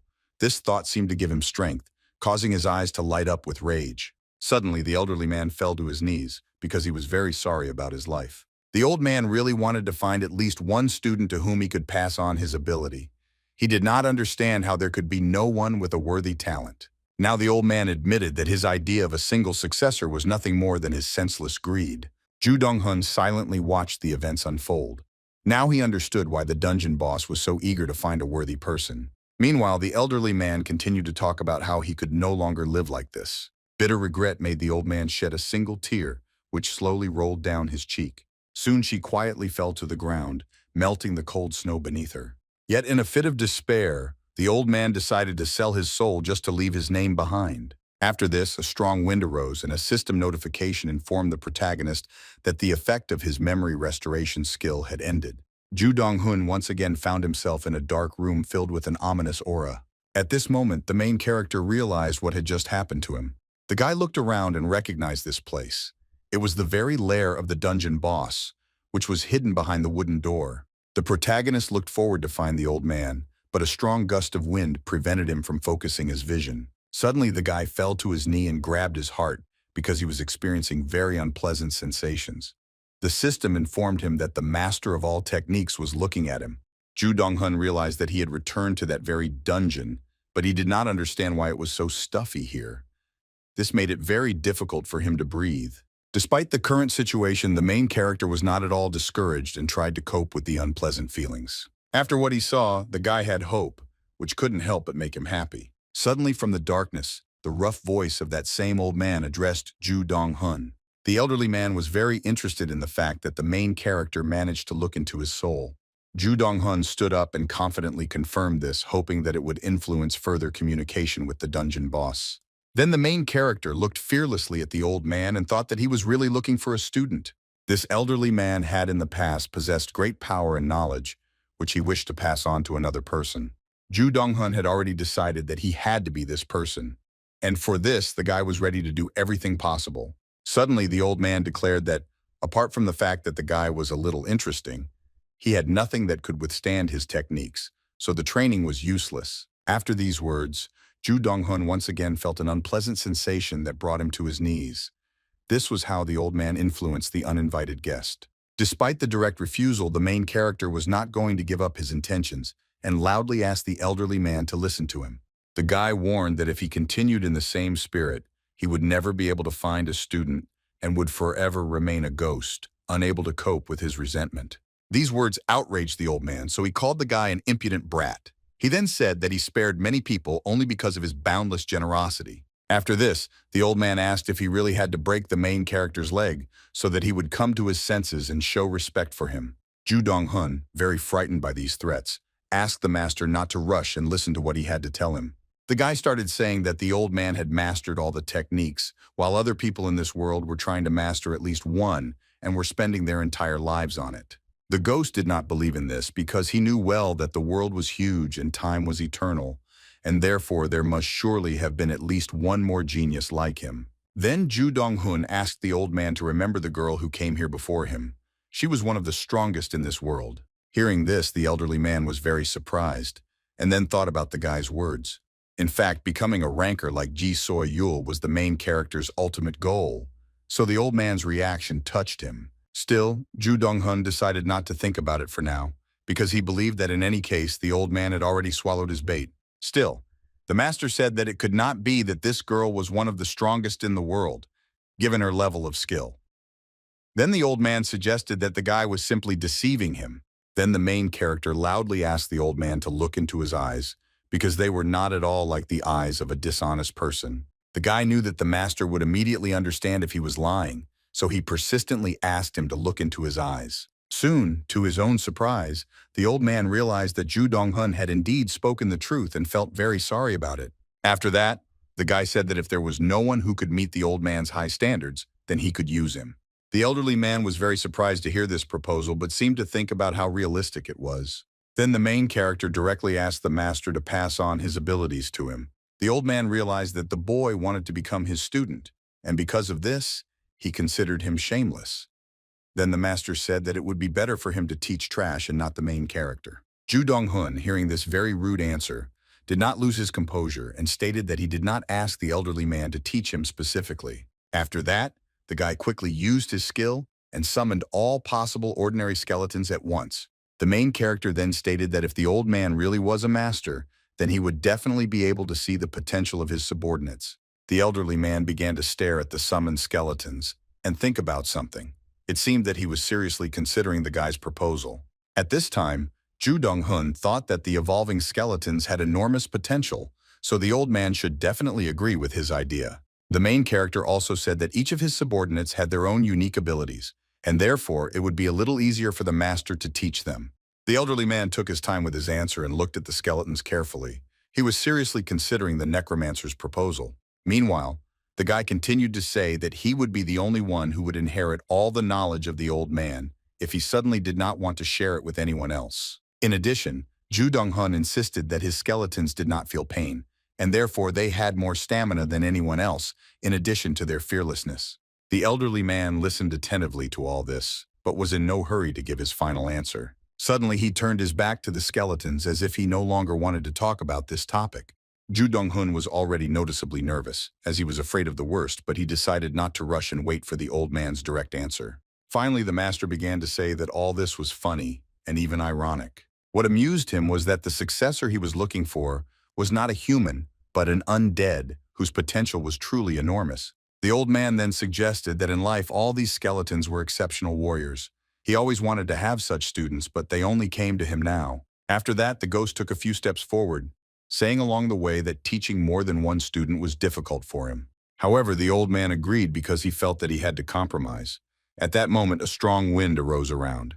At the same time, Ju Dong-hun received a system notification that he had managed to fulfill the hidden condition. This couldn't help but shock the guy.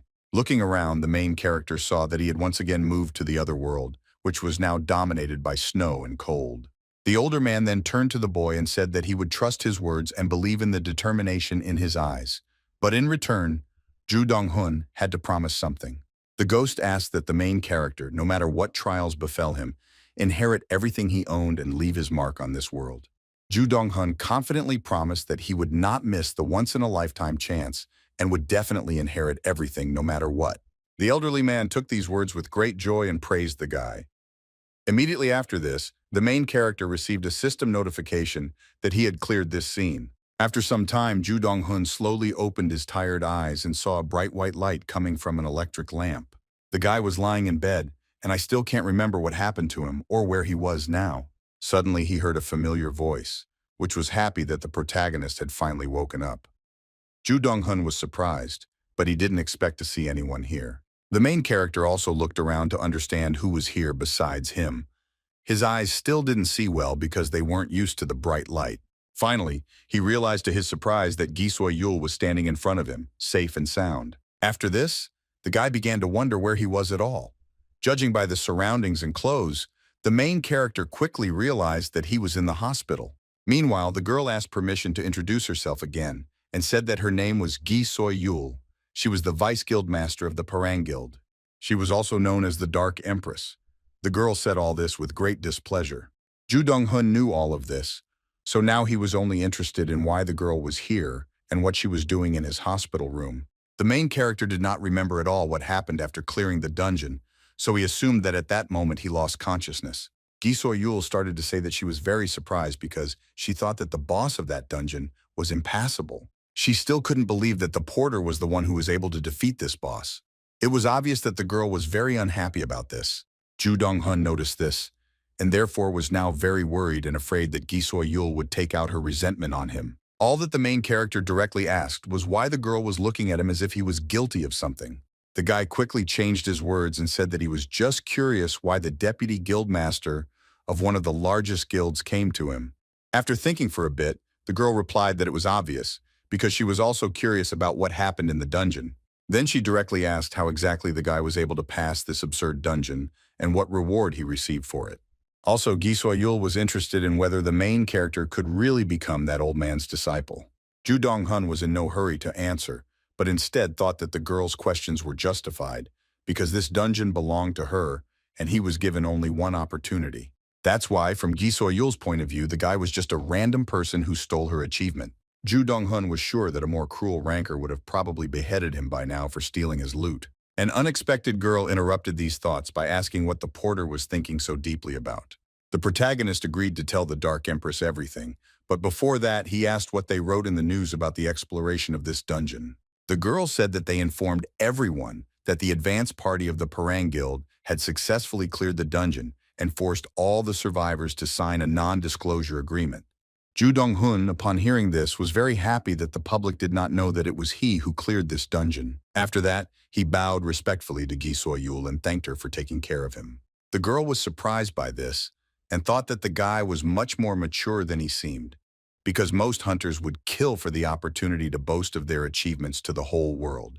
Ju Dong-hun responded with a smile that for him, safety was above all else. Hearing this, Gi So-yul said that the guy shouldn't have thanked her, because for the Parang Guild, this was another source of pride. The girl continued to say that in any case, no one would believe that an E-rank mercenary became the hero of the expedition. These words did not please Ju Dong-hun at all. Now the guy understood that the guild kept this a secret because it embarrassed them, and if he revealed the truth to the whole world, they would probably deal with him quietly. After that, the guy turned to the Dark Empress to ask her one more thing. Gi So-yul was ready to answer all the questions. The main character asked how long he had been unconscious. It turned out that 3 days had already passed since they left the dungeon. Although it was quite a long period of time, the guy was happy that he had a good opportunity thanks to Gi So-yul, but he still wasn't going to talk about rewards so as not to put himself in danger. Ju Dong-hun then stated that, to be honest, he himself still didn't know anything about his rewards for completing the dungeon, and therefore he needed time to answer the girl's questions properly. Gi So-yul had no reason to distrust the protagonist, but his words still seemed a bit dishonest to her. Ju Dong-hun continued to ask the girl to give him some time to figure things out. The main character also asked her not to worry about him running away because he knew that no hunter in this world could hide from the eyes of the Dark Empress. Gi So-yul didn't answer and looked at Ju Dong-hun intently, as if she was trying to find out whether he was lying to her or not. Still, the girl said that she appreciated the guy's cooperation and added that she would return when he completely sorted things out. After that, the Dark Empress walked out of the hospital room and closed the door behind her, leaving Ju Dong-hun alone. Only after this was the main character able to breathe a sigh of relief, because now he didn't have to worry about anything. Then the guy thought about how his life had been simply exciting lately, because a lot of unusual things had happened to him. Besides, Ju Dong-hun could end up on the wrong side of Parang if he wasn't careful, but at the same time, he could build a good relationship with them. Suddenly, the protagonist received a system notification that he should check his rewards. Ju Dong-hun was very surprised by this, but quickly remembered that he had fainted at the time and therefore did not have time to check the rewards. As soon as the boy accepted the rewards, he received an increase in energy reserves by 20 units and a new skill, learning all S-rank techniques. The main character was very surprised that he received another high-ranking skill, and now he already had 2 of them. The protagonist could hardly contain his joy, and now understood why all the hunters were so obsessed with completing dungeons. Then the guy began to think about his memory restoration skill. He was glad that thanks to it, he was able to read the old man's memories, but he was not very impressed by it. In any case, Ju Dong-hun was confident that he would find another use for this skill someday. After that, the guy looked at the description of the skill, learning all techniques, and was dumbfounded with surprise because it had as many as 4 effects. Without thinking twice, Ju Dong-hun suddenly stood up because after receiving the information, he no longer intended to stay in the hospital. The guy didn't forget to take all his things with him so as not to return here again and not waste precious time. After some time, the protagonist had already arrived at his secluded training ground in order to test his new high-ranking skill in action. It seemed that the guy was hesitant at first, and therefore could not decide to use his ability. Still, Ju Dong-hun put his hand forward to use the skill, teaching all S-rank techniques. At that very moment, a huge glowing sphere began to appear in front of the guy, which seemed to absorb the surrounding energy into itself. The main character watched what was happening intently, trying to understand whether it was really what he had assumed. Soon the light coming from the sphere began to fade, due to which it was already possible to discern the dark silhouette of some mysterious person. It turned out that it was the old man from the dungeon who was now very happy that Ju Dong-hun had finally summoned him. That same old man from the dungeon was very happy that Ju Dong-hun had finally summoned him with his new high-ranking ability. Ju Dong-hun was dumbfounded in surprise when he saw the master, because he couldn't believe that his skill allowed him to do this. Suddenly, the elderly man hit the main character hard on the head, calling him an idiot along the way. The old man was very unhappy that the guy, after promising that he would inherit everything, called him only a few days later. The master also said that if the main character was so lazy, then he definitely wouldn't be able to withstand his training. Ju Dong-hun asked the old man to calm down and explained that he had summoned him as soon as he came to his senses. After that, the guy began to wonder how this old man hit him and how he could physically influence this world being only a spirit. Unexpectedly, the older man said that he had expected such a reaction, and therefore the guy still had a long way to go because his facial expression was easy to read. The old man continued to say that he and the main character were mentally connected, so he had no difficulty in using pain on him. After this, the master suggested that they immediately begin training, since they did not have much time. Ju Dong-hun was very reluctant, but agreed to this. The guy asked if he should have called his skeletons now. To his surprise, the old man replied that there was no need for that yet. The elderly man suggested first deciding what the boy would learn today, since he already understood the talents of those skeletons very well. Now the master thought that they should solve the problem that was in the main character. Ju Dong-hun was very surprised by this. The guy did not understand at all what problem the old man was talking about, and assumed that he was going to pass on his knowledge to him too. Suddenly, an elderly man asked the main character if he knew why he was called the master of all techniques. Without waiting for an answer, the old man said that he received this nickname after studying and perfecting countless talents. Then the elderly man, with a satisfied smile on his face, said that he would be able to teach the main character the basic techniques. Ju Dong-hun was very surprised by this, because he did not expect that the master would seriously take up his training. He found it hard to believe, so he asked if the old man no longer considered his skills to be trash. Suddenly, the old man loudly slammed his foot on the ground to interrupt Ju Dong-hun's speech. After that, he also loudly ordered the guy to shut up, which really discouraged the main character. The angry old man then declared that since the boy had made a promise to him, he should have inherited his skill. The old man also assured that he could use one of his arts to make trash comparable to genius, so the main character just had to try hard. The master thought that it was very good that he could exert physical influence on Ju Dong-hun. At the same time, the guy was not at all happy about it. The old man then said that he had several arts in his arsenal that he had created himself, but he was never able to use them. The old man insisted that the main character's body would improve if he massaged it for 300 days. It would hurt, but the guy had to cope with it. Ju Dong-hun didn't object to this, but he didn't understand why the old man was so happy to set a price for him, even though he wasn't the owner of his body. After this, the excited protagonist turned to the master and said that he did not feel that his heart was ready for such training. The master again loudly demanded that the guy shut up, after which he asked if he knew how many people wanted to study with him in the world where he came from. Then the old man began to talk about his technique, which was called the Great Technique of the Heavenly Master. He created this art in the last years of his life after much thought. Ju Dong-hun was surprised, but he didn't understand why the old man hadn't used it before. After all, it was a technique that could turn trash into a genius. The elderly man understood perfectly well what the main character was thinking, so without waiting for questions, he explained that for this technique, he had to use his life energy as payment. The old man continued to say that if he were to change the talentless student and increase his strength, then the moment he did so, his body would melt and disappear. Hearing this, Ju Dong-hun asked without any enthusiasm what would happen now in that case. The master assumed that since he was already dead, everything should have gone well. The guy thought that this was a very convenient way of thinking. After this, the protagonist asked if the old man couldn't take any of those hunters who tried to challenge him and use this technique on them. Unexpectedly, the old man hit Ju Dong-hun hard on the head again, as he clearly didn't like this question. The main character immediately asked why the old man hit him so hard. To this, the old man responded with displeasure, that even when he said something to the guy, he still did not understand the meaning of it because he was untalented. Then the old man said again that his technique allowed him to turn trash into a genius, and accordingly, it had no meaning unless this power was used on trash. Simply put, the master's technique was only useful if his target was at the level of food waste. Ju Dong-hun was shocked and couldn't believe that this impudent old man had just called him food waste. Meanwhile, the master continued to explain that his technique could not work on people who were not at this level because their bodies had already been influenced by other energies. Compared to them, the main character's body was very pure and weak because the ability to summon the dead could not change this in any way. The old man also said that this was only the second way, because in the end, the birth of a genius was more impressive than his creation. Hearing all this, Ju Dong-hun thought about it and felt that the master's words were harsh, but not without meaning. The guy began to assume that perhaps it wasn't just the skeletons that were the issue, because he himself could probably become stronger. It was like killing two birds with one stone. After that, the elderly man with a sly smile on his face looked at the guy and, already warming up his hands, asked if he was ready yet.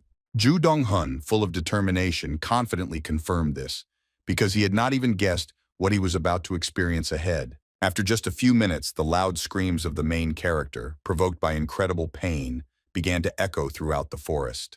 Ju Dong-hun begged the old man to stop and give him at least a minute to rest from the pain. The old man, who was massaging the boy's back, didn't understand why he was screaming, and said that he hadn't even started using his technique yet.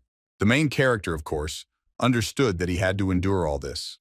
The guy encouraged himself by the fact that this was his path, which would help him become a ranker. Suddenly, he thought about the words of the old man, who had just recently said that all this was only the beginning.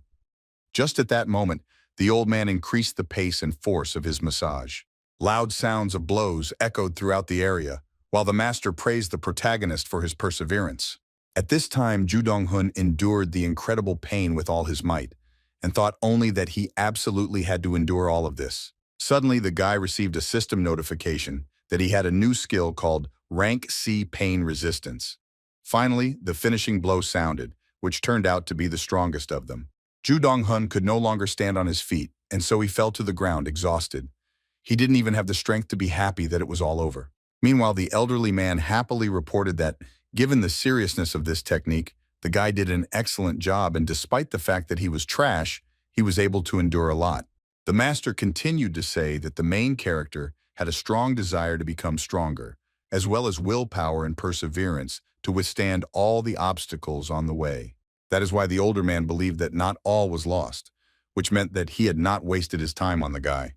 Ju Dong-hun didn't react to this praise in any way and only hoped that their training today was already finished. Suddenly, the old man stated that of course this was not so, because they still had 30 minutes at their disposal before the effect of the new high-ranking skill would cease. Without wasting any time, the master asked his student to get up and hoped that he did not think that today he would only enjoy the massage. After this, the old man pointed his finger at the group of already summoned skeletons and stated that they were already waiting for him. Ju Dong-hun was shocked when he realized that he had to continue training with the skeletons, but he couldn't object to it. Still, having shed a stingy tear, the guy came to terms with his situation, but did not stop thinking that he wanted to die right now. The elderly man began to explain that the basis of all professions was physical strength, after which he suggested that the summoned skeletons could build it up even without muscles. The old man suggested starting the training with correct posture. He demonstrated a riding position that he had often used throughout his life. Human muscles were concentrated in the lower body, so good posture was key to developing strength and stability. Skeletons followed all movements without question. The tired Ju Dong-hun was also training, but he was unhappy that the old man had just beaten the crap out of him and was now forcing him to stand in this pose. Suddenly, the master decided to remind his student that he had no talent at all.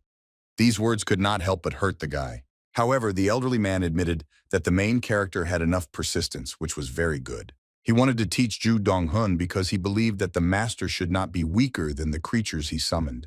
The guy himself understood this, so he tried his best. However, it was very hard for the main character because his muscles were already torn and could not recover. That was why Ju Dong-hun did not understand the meaning of these trainings and thought that it was more like torture. Some time passed. The main character lay on the ground, completely exhausted, glad that everything was over. The elderly man looked at the sun and finally declared that the training was over for today. He then advised the boy to do this training every morning. Otherwise, he shouldn't even call him again. Ju Dong-hun reluctantly agreed.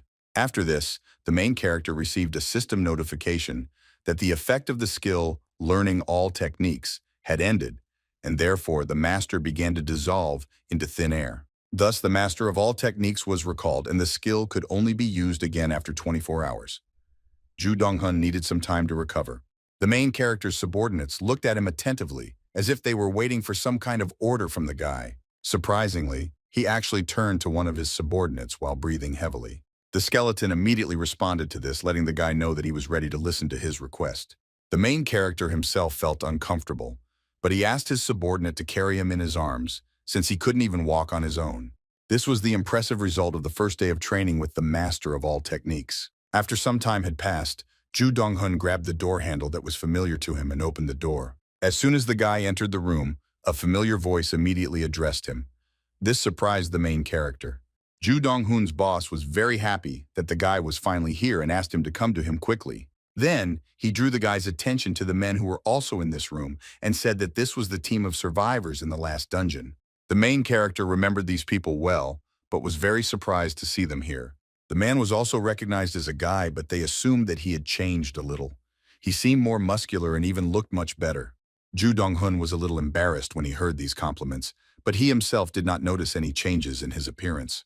Still, the guy noticed that he had actually gained some muscle mass. The shoulders of the main hero area also became wider, as if the very structure of his skeleton had changed. Soon, Ju Dong-hoon assumed that all this was the result of that same 30-minute torturous massage. Still, the guy decided not to think about it for now, because now he was worried about why these hunters suddenly came here for him. The main character didn't waste time and asked what brought the men here. One of the hunters apologized for not introducing himself earlier. The man extended his hand to the boy and said that his name was Kang Ja-ho. He was a C-rank hunter. The protagonist's actions and behavior made a great impression on him. The man continued to say that since they managed to get out of the dungeon alive, he would like to work with Ju Dong-hoon. The necromancer was a little surprised by this, but shook his new acquaintance's hand. Then the main character also gave his name and said that he was just a mercenary E-rank necromancer. Kang Jae-ho decided not to waste time and suggested that the guy get straight to the point, since he had information about another dungeon, which could not help but surprise Ju Dong-hoon. The man continued to say that this was a famous type of C-rank dungeon, and he wanted to hire a necromancer for the job. Unexpectedly, Kang Jae-ho said that he heard that the guy was experiencing financial difficulties, and so he was willing to take any job. Ju Dong-hoon was shocked to hear this. The main character immediately looked at his boss with displeasure, because it was probably he who told such information to strangers. The boy assumed that the man had deceived Kang Jae-ho by selling him to him in order to get his job back. Nevertheless, the necromancer came to terms with this and confirmed that he really needed the money. Kang Jae-ho was glad to hear this, but warned that this was a C-rank dungeon and was not at all easy even for its high level. Nevertheless, the man thought that they should try to pass it, because if they were lucky, they would all receive a good reward. Then he remembered that recently someone received a potion of strength there. Ju Dong-hoon was shocked when he heard this and couldn't contain his emotions, because the strength potion was a very unusual item. It was a fairly rare reward in dungeons of any rank. This potion was also able to cure any curses or diseases. Kang Jae-ho thought that this was a good opportunity to earn some extra money, after which he added that this time the main character would not be a porter, but a full-fledged member of the team. Without thinking twice, Ju Dong-hoon asked the man about the payment for this dangerous work. The man calmly replied that since the boy was not a porter, he did not have a fixed payment, but he could count on a fair share of the total profit. Ju Dong-hoon couldn't believe it when he heard this, because it was a very good working condition. Then the guy began to think that if the strength potion were sold, its average price would be about 50 million won. If this amount were divided among 6 hunters, each of them would receive approximately 8.33 million won. The main character, having realized this amount, was delighted and considered that this was not a bad prospect at all. After this, Kang Jae-ho turned to the guy again and asked if he would join their team. The final word was left to Ju Dong-hoon. After thinking about the curses for a little while, the necromancer agreed to take on this job because he was already tired of being a simple thief. Besides, the main character was very curious to see the power of his evolved skeletons in action, and this job was just a good chance for that. Kang Jae-ho was glad that the guy agreed, after which he added that he just had to come to the appointed place next Monday. Ju Dong-hoon was already looking forward to this day. After some time, the main character was already at his training ground and was telling everything to the master of all techniques. The boy also told the old man that for some reason, the hunters in this world became stronger by exploring dungeons. The old man thought it was funny that a newbie who hadn't even mastered the basics was trying to run without being able to walk. Ju Dong-hoon asked the old man to help him so that he could earn a living. Still, the master said that he preferred practical experience, and therefore, in any case, exploring the dungeons was not such a bad idea. Hearing this, Ju Dong-hoon was very happy, because he thought that his teacher had allowed him to take on this work. This was indeed the case, but the older man showed with his menacing appearance that he would not allow the guy to miss training even because of work. Further, the old man, based on the student's reaction, assumed that he wanted to shirk training, but he knew well that the necromancer could summon him even in the dungeon. However, Ju Dong-hoon resigned himself to it. Suddenly, the older man suggested that the guy not waste time and begin the massage. The main character, hearing this, began to get very nervous because he did not expect that this moment would come so soon. The next moment, a loud scream from a guy who couldn't withstand this incredible pain echoed throughout the forest. Some time passed.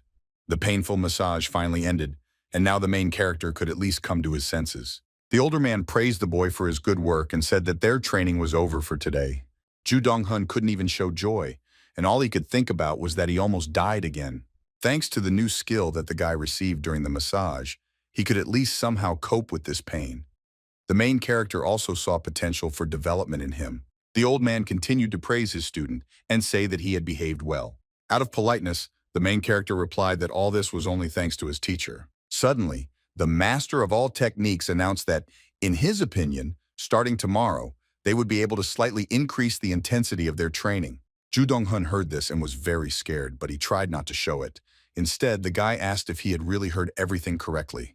The old man did not respond to this, but only turned to the skeletons and suggested that they begin their training. The master loudly ordered everyone to gather. The summoned creatures immediately obeyed the old man. The skeletons began to approach the elderly man, loudly knocking their bones as they went. Then the old man pointed to the right place and ordered his disciples to come here and squat down as last time. After this, the elderly man declared that from now on, while they were training their physiques, he would teach each skeleton one technique every day. Ju Dong-hun was very surprised by this, and in the meantime, the old man was already warming up his hands. Suddenly, he turned to the skeleton swordsman and said that he would be the first. The skeleton turned hesitantly to his master to find out his opinion on this matter. Ju Dong-hun nodded his head approvingly, although he himself did not yet fully understand everything. Then the guy told the old man that it was a skeleton swordsman who had no skills at all, and all he could do was swing a sword. The master of all techniques considered that this was not a problem, since they would be able to develop skills as they went along. After this, the old man suddenly ordered the skeleton to start swinging his sword. The summoned creature seemed to start to worry because it did not fully understand what the old man wanted to achieve. Ju Dong-hun noticed this and decided to calm his subordinate down by saying that the master of all techniques would make him the greatest swordsman. However, the main character, looking at him with a crazy look, warned the skeleton that he would have to train until his bones broke. These words did not inspire the swordsman at all and seemed to make him even more nervous. Nevertheless, the skeleton obeyed the elderly man's order and set to work. The summoned creature made sweeping movements with its heavy sword, demonstrating all its opinions. At that moment, the master of all techniques turned to the main character and asked if his name was Ju Dong-hun, since they had not had the opportunity to get to know each other properly before that. The guy confirmed this and began to listen carefully to what the elderly man would tell him. Suddenly, the old man asked the main character what he thought fencing was. The necromancer replied that since it was called fencing, it meant it was a technique in which a sword was used. The teacher, hearing this, said that the boy had a simple way of thinking, as he expected. It was not the first time for Ju Dong-hun to hear such criticism. Nevertheless, the old man continued to say that the guy was right, and that there really was no need to think too much about this issue. Clutching a stick in his hands, the elderly man explained that fencing skill was simply the ability to handle a sword.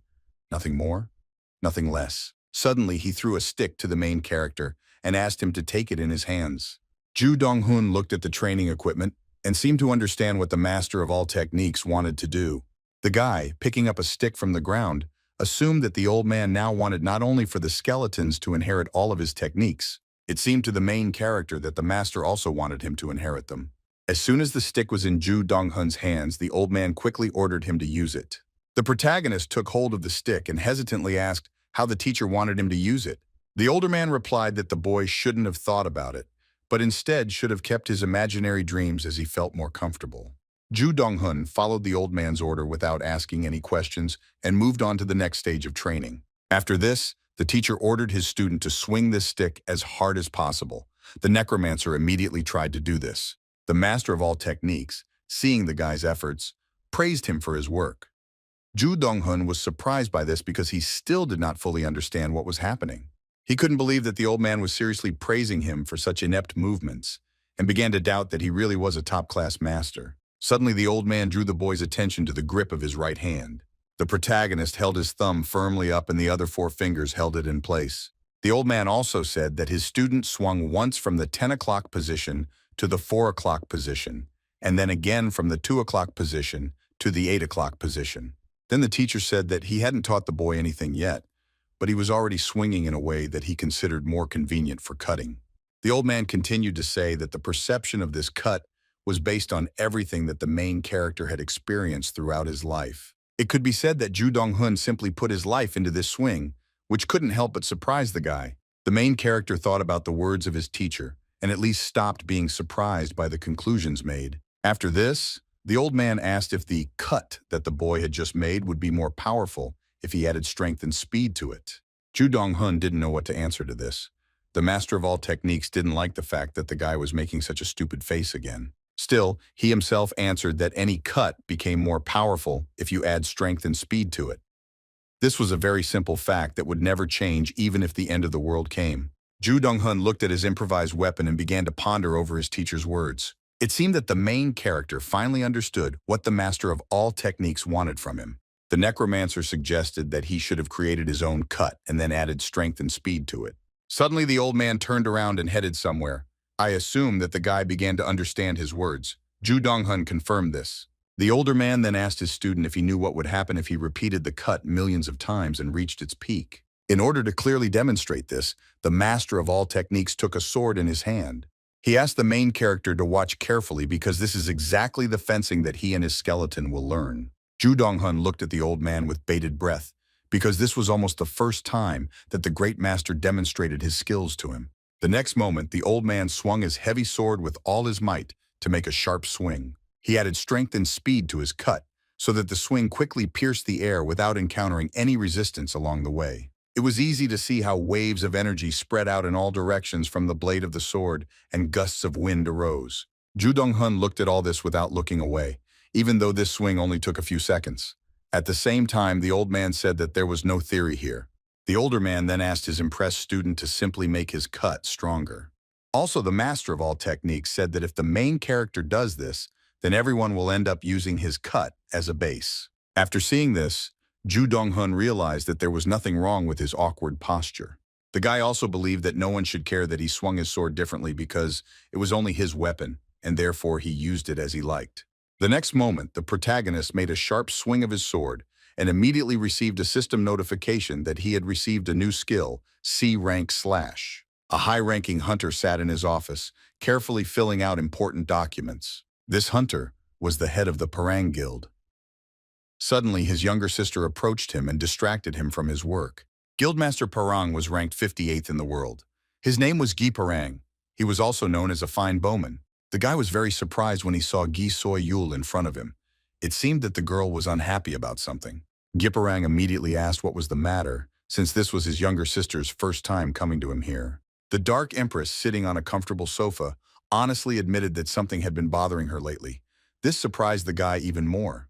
The unexpected girl directly asked if a D-rank hunter could suddenly display strength that surpassed that of a ranker.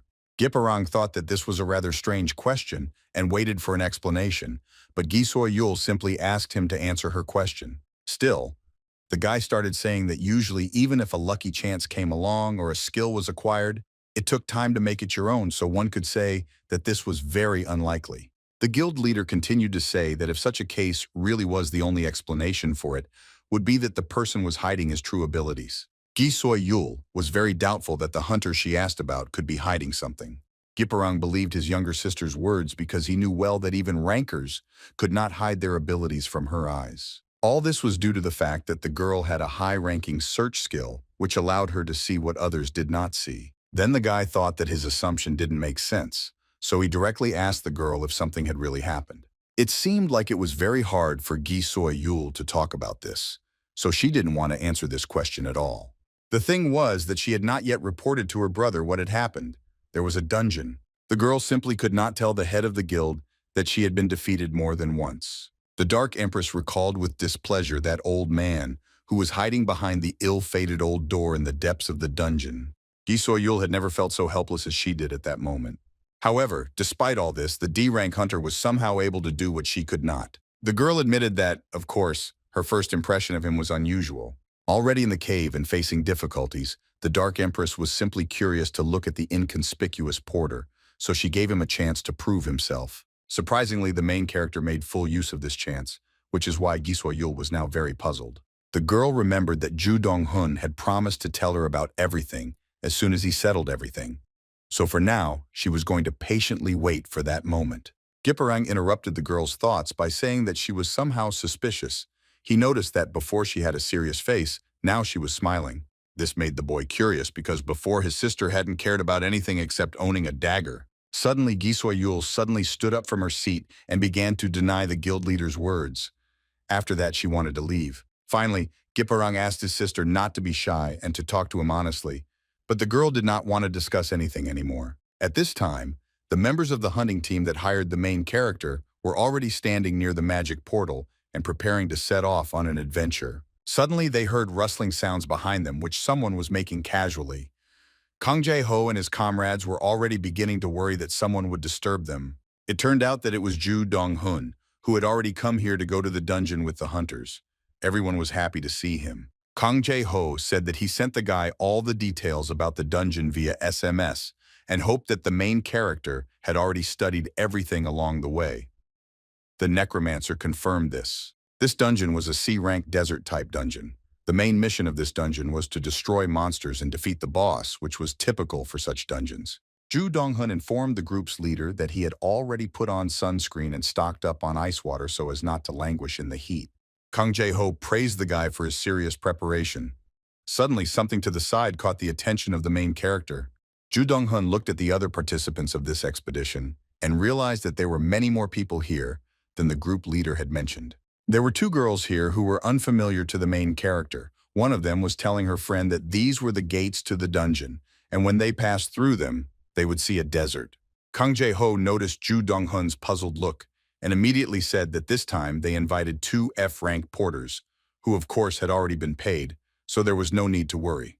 This explanation calmed the main character because now he understood everything.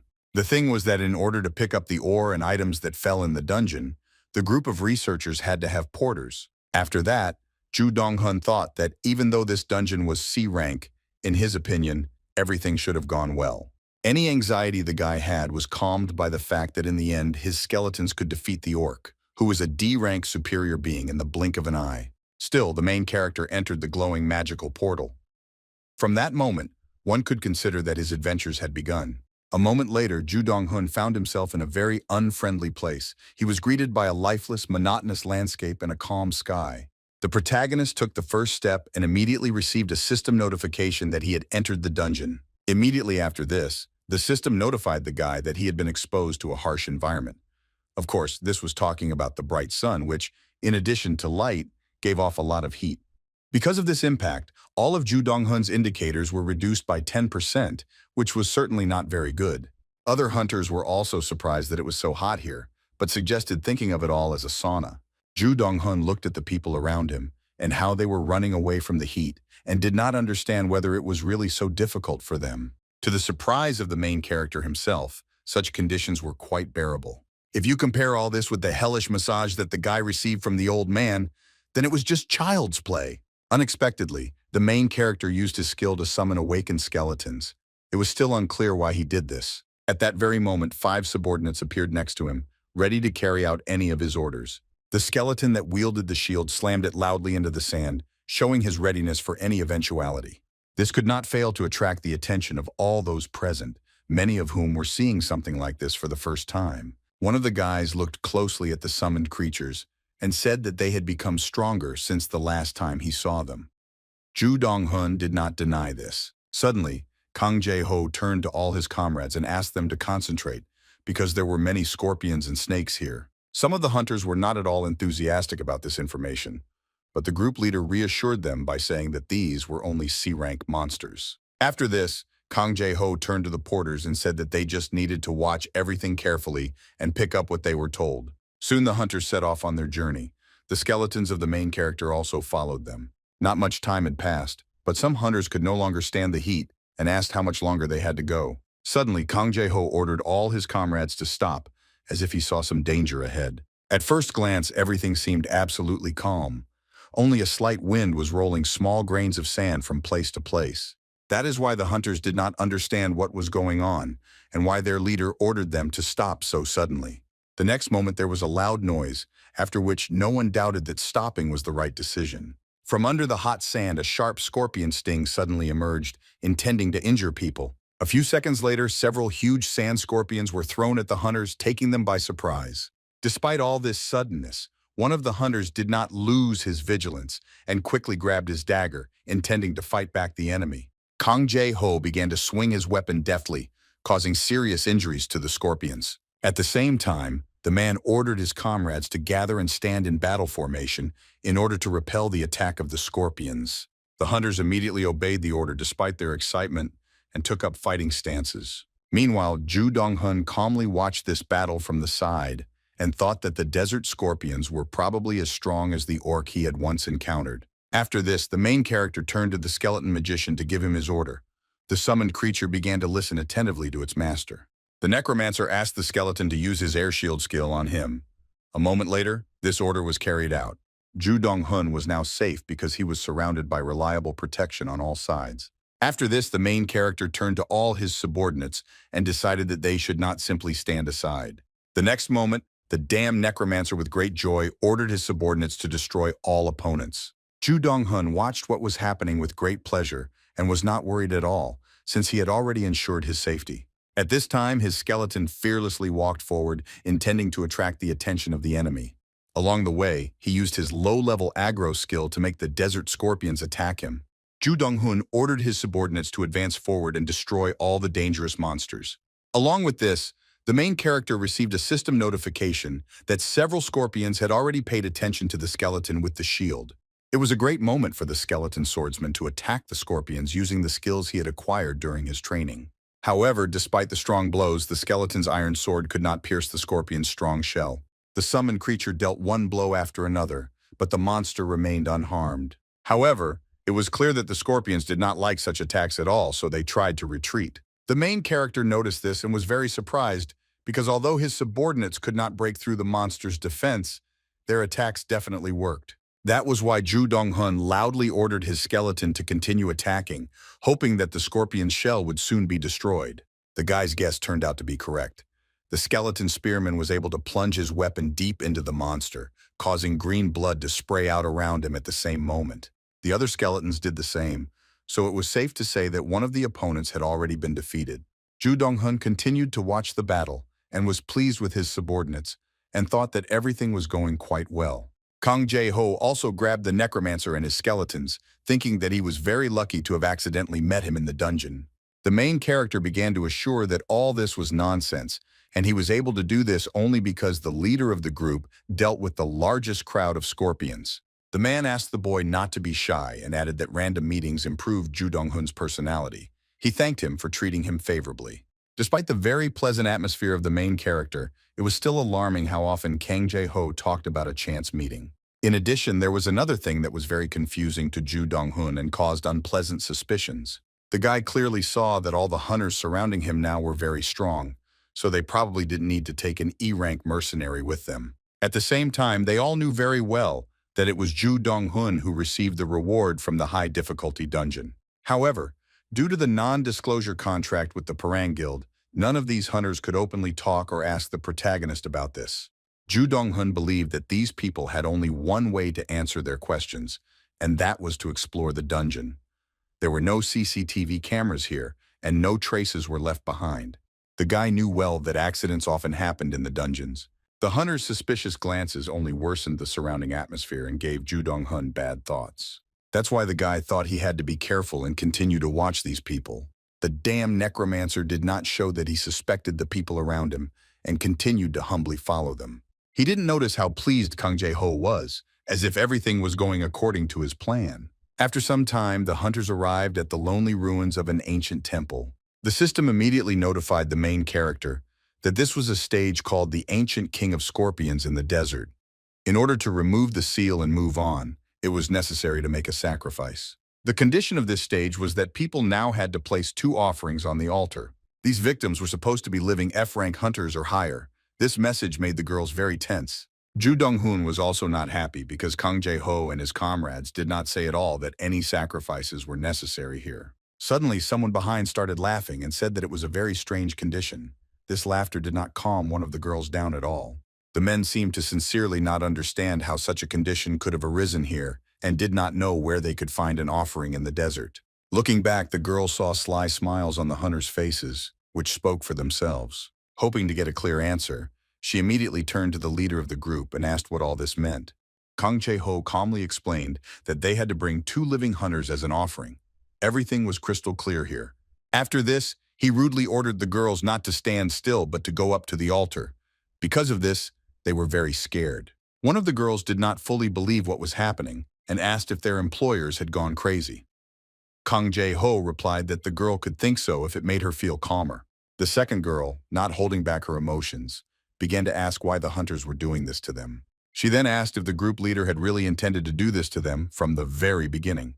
The man's sly smile did not hide this at all. Suddenly he asked if the girls didn't find it strange that the payment for their useless work was higher than usual. "Get out your dagger," the man continued, saying that if the girls wanted to get a high payment, then they had to pay a high price in return. Ju Dong-hun calmly watched this situation from the side, while being surprised that the group leader was behaving like this in front of him. This probably meant that Kang Jae-ho was completely confident that he could defeat the protagonist if he objected. Because of this, the necromancer was completely dissatisfied with what was happening, but he still did not understand what he should do. Meanwhile, Kang Jae-ho threatened with his dagger and asked the girls to stop resisting and obediently walk to the altar. At that moment, someone suddenly stood between the head of the group and the defenseless girls, preventing the villain from carrying out his plan. Kang Jae-ho was very surprised by what was happening, because he did not expect that this particular person would go against him. The man turned to the main character and said that he should not have interfered in this, otherwise it would mean that he went against them. I didn't get any answer. Kang Jae-ho assumed that the guy was more naive than he thought, or was just playing the hero. Ju Dong-hun didn't waste any time, and asked the man to shut up and what his goal was. The leader of the group didn't understand what the guy was talking about. Then the main character directly asked why the scoundrel came to the mercenary guild and brought him to this dungeon. The man was surprised that the necromancer was not so stupid. Ju Dong-hun didn't intend to speak for long, so he loudly demanded that the man quickly tell him everything. Kang Jae-ho began to say that the protagonist had passed that dungeon not only by luck, and so now he was interested in learning about the chance meeting. The man didn't know how the main character prepared and defeated that rancor, but that's why they went so far to bring him to this dungeon, and that's what it all means. Suddenly, the leader of the group stated that despite their interest, they were not going to fight with the guy. This could not help but surprise him. In order to understand what all this meant, Ju Dong-hun directly asked why he was brought here. Kang Jae-ho honestly answered that they did it in order to show what kind of people they were.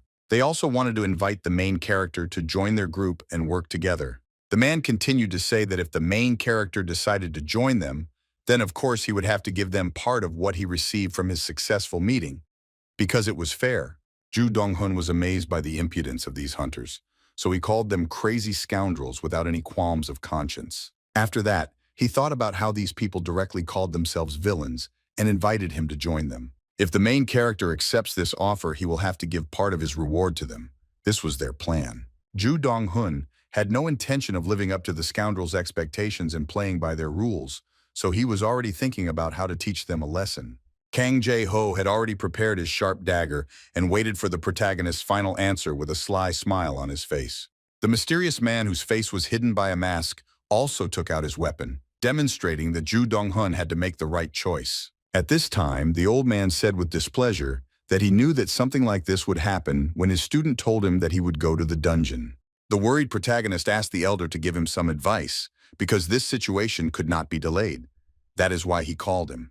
The elderly man calmly advised the boy to come to terms with his participation, since he was uneven with all these hunters.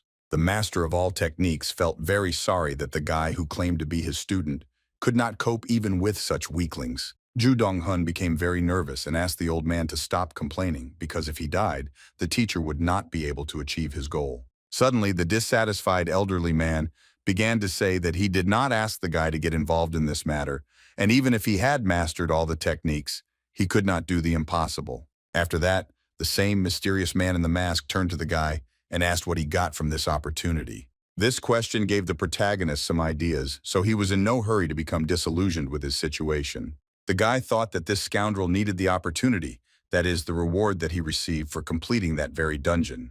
As soon as Ju Dong-hun realized this, it was as if lightning had struck him, because this was the solution to his situation. The guy realized that the villains were trying to intimidate him and pretend that they were in control of the situation, but they would have problems if he did not cooperate and share his secrets. It seemed that the elderly man understood what his student had just been thinking, and therefore decided to silently watch how he would get out of this situation. Ju Dong-hun turned to the hunters and asked if they really wanted to know about his ability. The masked man confirmed this and added that it was a reward for completing a dungeon that even Gisoy Yul couldn't complete, so they were very interested in it. After that, the main character said that in that case he would tell everything, because hiding something from an A-rank hunter was useless. Hearing this, the man immediately hid his weapon and said that the guy made a wise choice and was smarter than he initially thought. However, everything was not so simple. To begin with, Ju Dong-hun decided to set his own conditions to the scoundrels. The guy started saying that he wouldn't tell anything until he was allowed to fight the traitor who lured him into this trap. Ju Dong-hun insisted that until that happened, the disappointment and resentment in his heart would not allow him to say anything. After that, the main character began to smile and ask if such a deal was suitable for the villains. At this time, the necromancer's subordinates were already ready. The man in the mask was clearly unhappy that the guy was setting his own conditions, but he was in no hurry to refuse him. The girls who, by an unfortunate coincidence, found themselves in this situation stood silently to the side and tried not to attract attention to themselves. Ju Dong-hun continued to insist that he had some sort of mental disorder, due to which he couldn't just tolerate when his pride was occupied. The main villain was in no hurry to believe every word of the main character and assumed that he was up to something. The damn necromancer began to assure that the man had no reason to worry, because he understood perfectly well that he would not be able to escape from him. Ju Dong-hun continued to say that even if he was planning something, he would never be able to deceive the eyes of an A-rank hunter. The masked man agreed with this, but Kang Jae-ho insisted that his brother not hesitate and listen to all this nonsense. The main character already knew that he would soon die, because right now a killer from the hidden shadows stood in front of him. However, even in this case, the guy could not allow the traitors to leave unharmed, so he asked the masked man to let him do it, or just kill him right now. Unexpectedly, Ju Dong-hun pointed his subordinate's sword at himself and loudly threatened to commit suicide if his demand was not met. The masked man, after listening to all this, asked the main character not to rush into this. Kang Jae-ho was already starting to get very nervous because he thought that his brother was ready to satisfy the guy's demand. Still, the killer decided to give Ju Dong-hun 30 minutes to resolve all his affairs, but he shouldn't do anything stupid in the process. Otherwise, the man threatened to make sure that the main character would live forever in torment, unable to die. He then looked sternly at Ju Dong-hun and asked if he understood him well, making it clear that this was not a joke.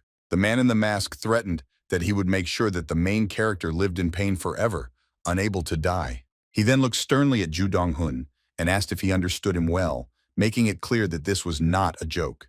Ju Dong-hun, without taking his skeleton sword away from his throat, briefly confirmed this so as not to provoke the killer. At the same time, Kang Jae-ho was very nervous and angry looking at the main character because he didn't want to fight with him at all. Because of this, the hand that held the dagger was shaking violently. But despite this, the man insisted that Ju Dong-hun would not be able to defeat him. The guy didn't argue with this, but instead calmly said that they would only find out about everything when they tried to fight each other. Suddenly, an old man approached the boy and wanted to help his student. He suggested replacing the training this time with practical guidance in real time. After this, the teacher asked the main character what, in his opinion, he should have done to resist the killer. The guy answered that he needed to preserve his strength as much as possible. The master confirmed this by saying that he should have applied a minimum of force for maximum effect. Then the old man decided to teach the student a strategy for using the enemy's strength against him. Ju Dong-hun thanked the old man for his help and then concentrated on starting the battle. The next moment, the protagonist used all his skills and commanded the summoned skeletons to attack his opponents. The otherworldly creatures immediately rushed into battle, not intending to spare anyone.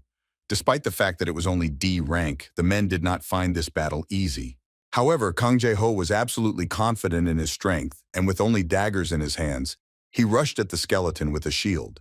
At that moment, several sharp arrows appeared in the sky, flying at great speed straight towards the villains.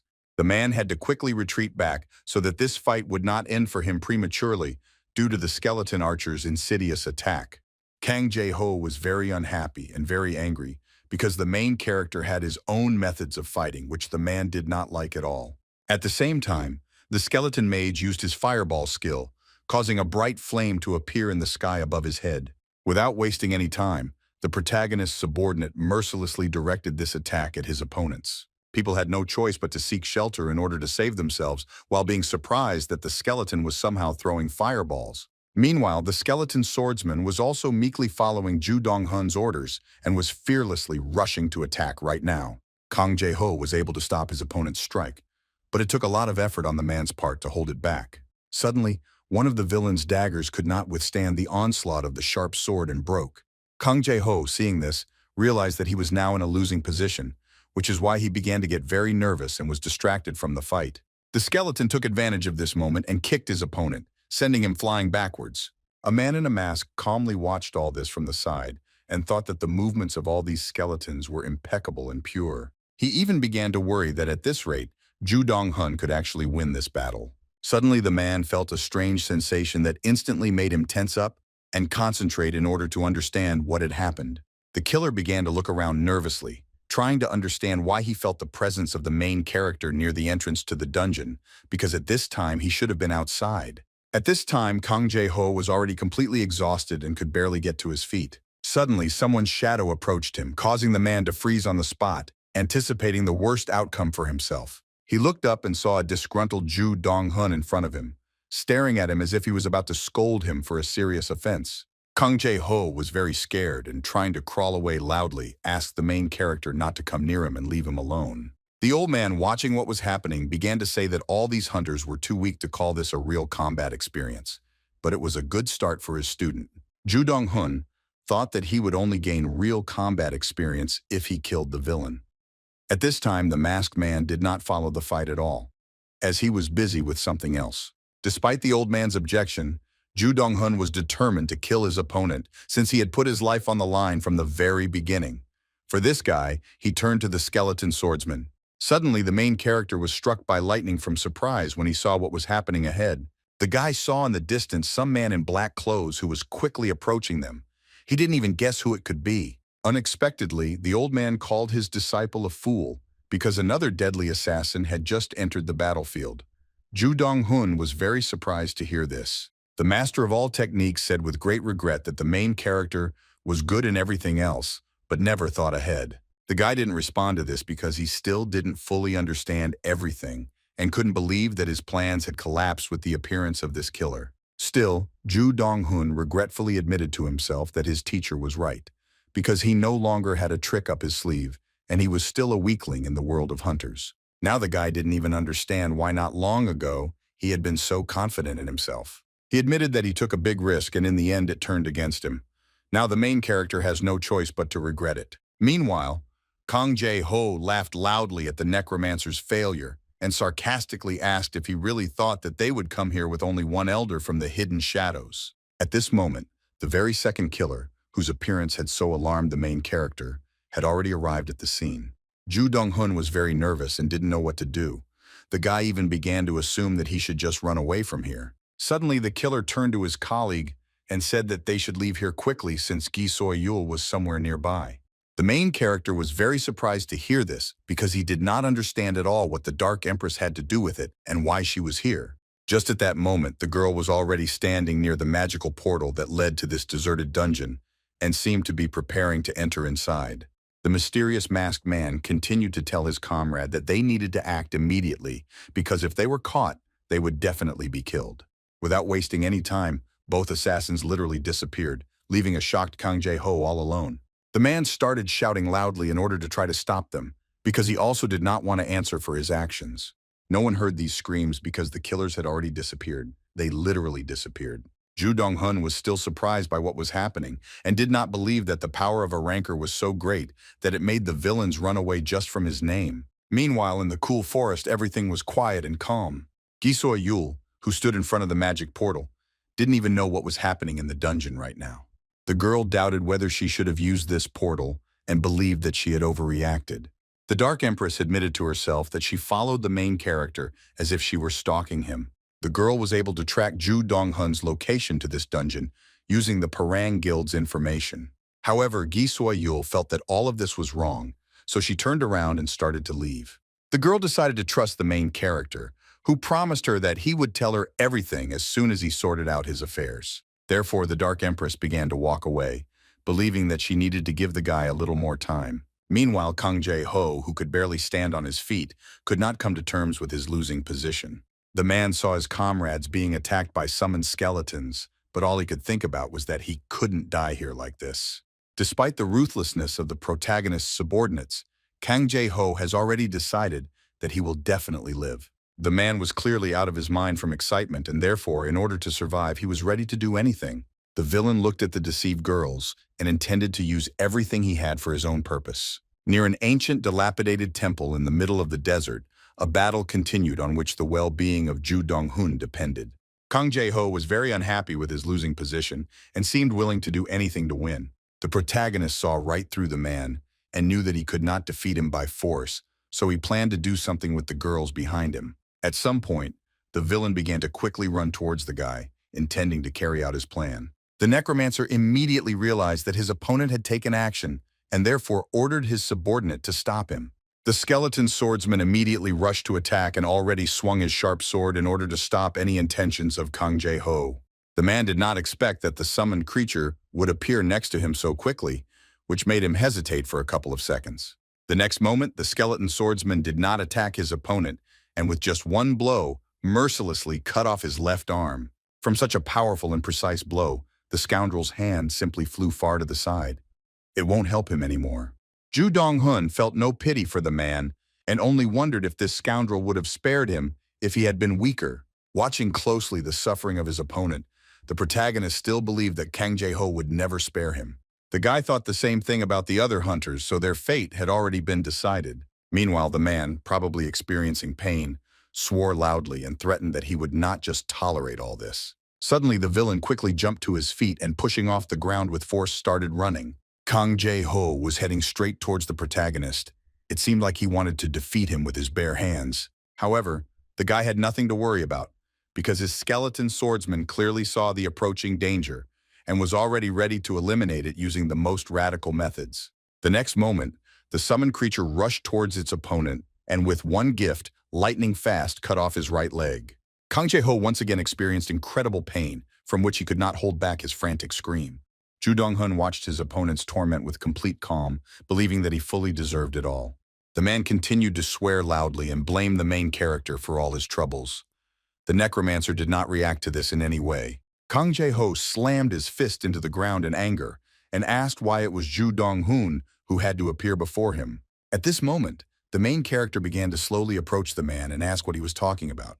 Then he leaned towards his former opponent and with a satisfied expression on his face said that it was he who had stopped in front of him. Kang Jae-ho had already fully admitted his defeat, so he asked the guy not to waste time and to kill him quickly. Ju Dong-hun was in no hurry to fulfill the dying man's last wishes because he had completely different plans. Continuing to smile slyly, the guy asked the man for forgiveness and said that he would not die so easily. Kang Jae-ho was very unhappy to hear this, which made him even more angry.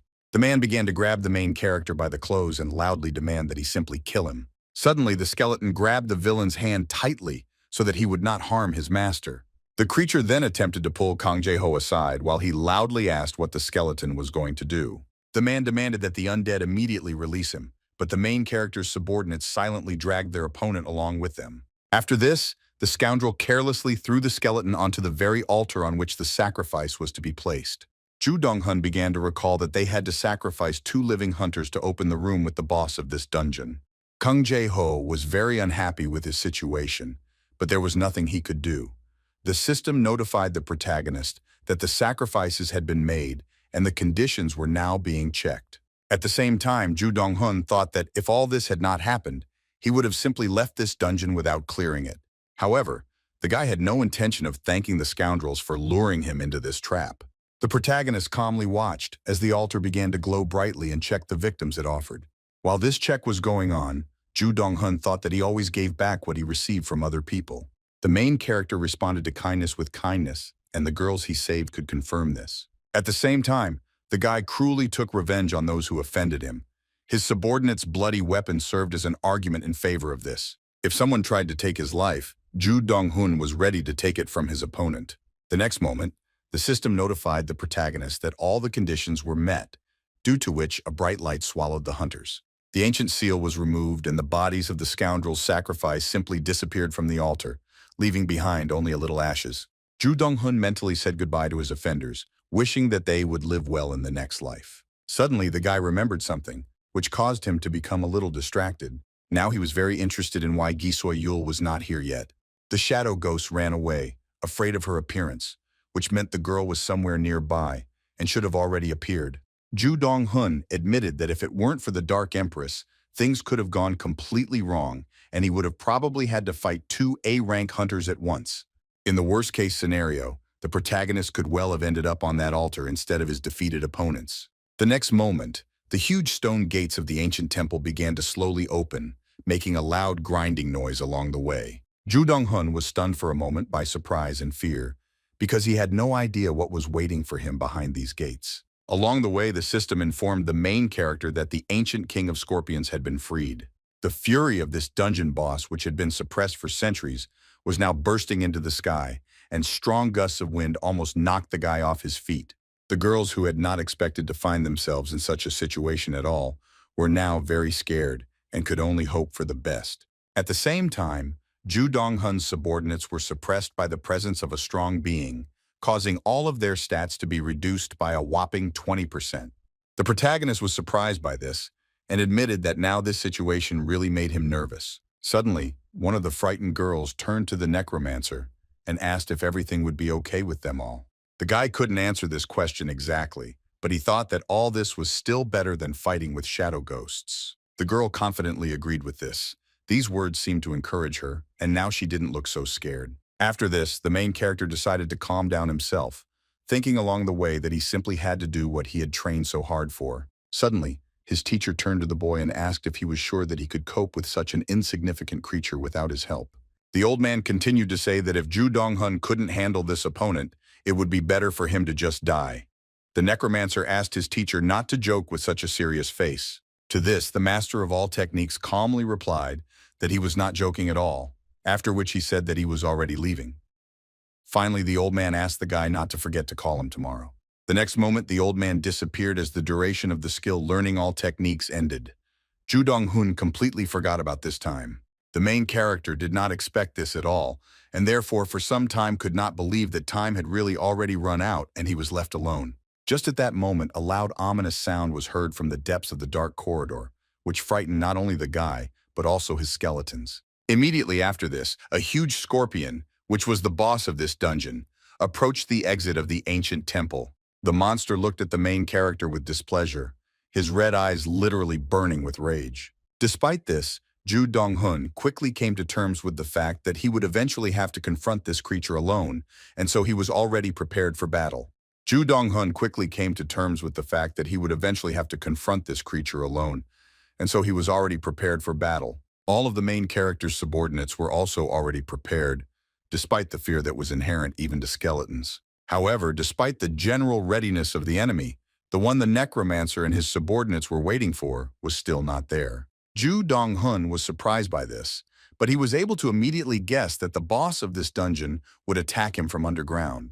Without wasting time, the guy turned to the skeleton mage, making it clear that he should quickly use the air shield skill and protect him. After this, the protagonist ordered the rest of the skeletons to disperse and form a line in order to fully prepare to meet their enemy. The guy himself stood behind the skeleton, who wielded a shield in order to best protect himself. At this point, all preparations were completed, and all that was left was to wait. The skeleton archer, who was already looking for his target in the dark corridors of the temple, suddenly felt something. For now, he did not understand what it was.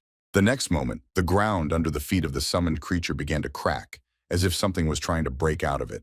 As it turned out, it was the Scorpion King, who in the first seconds of his appearance was able to defeat one of his opponents. Ju Dong-hun was shocked that the scorpion ignored him and attacked the skeleton standing behind him. Because of this, he assumed that this boss had intelligence. After this, the huge scorpion began to look around, choosing the next target for its attack. One of the skeletons tried to retreat back because he felt that the monster would now want to attack him. As it turned out, he was right. Scorpio, with eyes red with rage, growled loudly and was already aiming to hit the skeleton with his tail. The protagonist immediately noticed this, and in order to protect his subordinate, he ordered the skeleton with a shield to stop their enemy. The skeleton immediately slammed its shield onto the ground, thus using its low-level aggro skill. This loud sound couldn't help but attract the attention of the dungeon boss. The monster immediately forgot about its previous goal and rushed towards the new opponent. Ju Dong-hun noticed the monster's advance and was already preparing for what would happen next. The next moment, the huge scorpion hit the skeleton's shield and stopped. At the same time, the main character's subordinate completely withstood the strong blow thanks to the low-level block skill. The necromancer was very surprised that his skeleton was able to block the attack of the dungeon boss and could not contain his joy about it. Ju Dong-hun was well aware that he now had a chance to win, which he simply had to take advantage of immediately. The guy silently looked at the skeleton mage who stood behind him, making it clear that he should get ready and wait for his command. The skeleton archer was also already pulling the string of his bow, because he understood perfectly well that the order was about to sound. The next moment, Ju Dong-hun loudly ordered all of his subordinates to attack the dungeon boss. At the same time, a fireball and a hail of arrows rained down on the scorpion. This air attack hit the target exactly, but unfortunately it could not cause any significant damage to the monsters. The only thing that was wrong was its strong chitinous shell. At the same time, two more skeletons attacked the scorpion from the ground. Ju Dong-hun believed that he didn't need to find his opponent's weak point. The main character was pleased with what was happening because he saw with his own eyes that even the dungeon boss could not stand up to a whole group of opponents. The monster was clearly unhappy that the skeletons were attacking him and even managed to cause minor damage. Because of this, he was very angry and growled loudly. Soon he got tired of all this, and so he sharply swung his tail in order to throw his opponents away from him. Despite this sudden attack, the skeletons were still able to continue fighting. Ju Dong-hun was also not worried, because he believed that although it was quite difficult, the attacks of his subordinates were effective. The protagonist could clearly see that he was definitely dealing damage to the dungeon boss, so he had to continue in the same spirit. The guy loudly asked his skeletons not to worry about dying and to continue attacking the monster. Suddenly, the necromancer noticed that he only had 50 units of energy left. However, this did not upset him, because he knew that as long as he had this energy for summoning, his skeletons were practically invincible. That was why, right now, the skeleton swordsman was fearlessly rushing into battle without worrying about the consequences at all. However, everything was not as good as it could have been. The dungeon boss was far from a simple opponent, so he could only destroy the summoned skeletons alone. In place of the fallen skeleton swordsman, Ju Dong-hun quickly summoned the next subordinate so that the battle could continue. He spent 10 units of energy on this. The huge scorpion seemed surprised by this, because before this, he had never encountered the power of the necromancer and his skills. Meanwhile, a new batch of skeletons fearlessly ran straight towards their enemy, intending to quickly destroy him. A satisfied Ju Dong-hun, without hiding his excitement, loudly ordered his subordinates to leave their fear behind and attack the dungeon boss. The huge scorpion saw perfectly how the sharp sword was getting closer and closer to him, and therefore could not simply ignore it. In order to protect himself from his opponents, the monster decided to use his tail with a sharp sting to destroy the skeletons before they could harm him. Despite his enormous speed, the skeleton swordsman managed to choose the perfect moment to attack and cut off the dungeon boss's tail with just one blow. Immediately after this, the main character's subordinates rushed at the scorpion in order to determine the outcome of this battle right now. The next moment, the skeleton spearman managed to thrust his weapon deep into the scorpion's head. Such a blow was certainly fatal. Ju Dong-hun, who was closely watching everything from the side, was shocked to see this. For a while, he couldn't believe that his skeletons were capable of such a thing. Soon, the main character received a system notification that he had defeated the ancient king of the desert scorpion, which could not but please him. After that, the guy breathed a sigh of relief, because he only had 10 units of energy left, which is why the fight could have ended completely differently. Ju Dong-hun couldn't help but worry that if the dungeon boss was a little stronger, he might lose this battle. The system then reported that the statuses of the skeleton swordsman and skeleton spearman had been updated. All of their stats had increased by 1 unit, and their main skills by 2 units. Ju Dong-hun was happy that his subordinates' skills and stats had increased. He thought that it was a good reward for defeating a C-rank boss. The news didn't end there. The system informed the guy that he had found a poisonous iron of the ancient king of the desert scorpions, which he could take with him. The main character was surprised that he received an unusual item for the battle, and without a doubt decided to take it for himself. Then the guy examined the received object. It was a small sphere that emitted strong streams of energy around itself. This view was mesmerizing. The description of this item stated that it was the essence of the king's poison, which contained about 20 types of highly toxic poisons. The protagonist could use this item as an ingredient for crafting equipment or as an ingredient for skills. It was clear that one of the skeletons was interested in this item. The summoned creature immediately turned to Ju Dong-hun to tell him something. This surprised the guy. Thanks to the system, the protagonist saw that his skeleton reacted to the poisonous gland of the ancient king of the desert scorpions, and because of this, the secret condition was fulfilled. The description said that thanks to this item, the guy could make poison arrows, but in order to obtain the poison arrow skill, a certain amount of luck was needed. Ju Dong-hun was very surprised when he learned that the skill could be opened in this way. Now the main character understood why the Dark Lord was constantly talking about dungeons. At the same time, the system asked the guy if he wanted to learn the poison arrow skill. Ju Dong-hun confirmed his intention, after which the skeleton archer's status was immediately updated. He successfully learned the skill Poison Arrow. After this, the system congratulated the main character on having completed the Ancient King of the Desert Scorpions stage and on having received a reward for this completion. A bright light blinded Ju Dong-hun.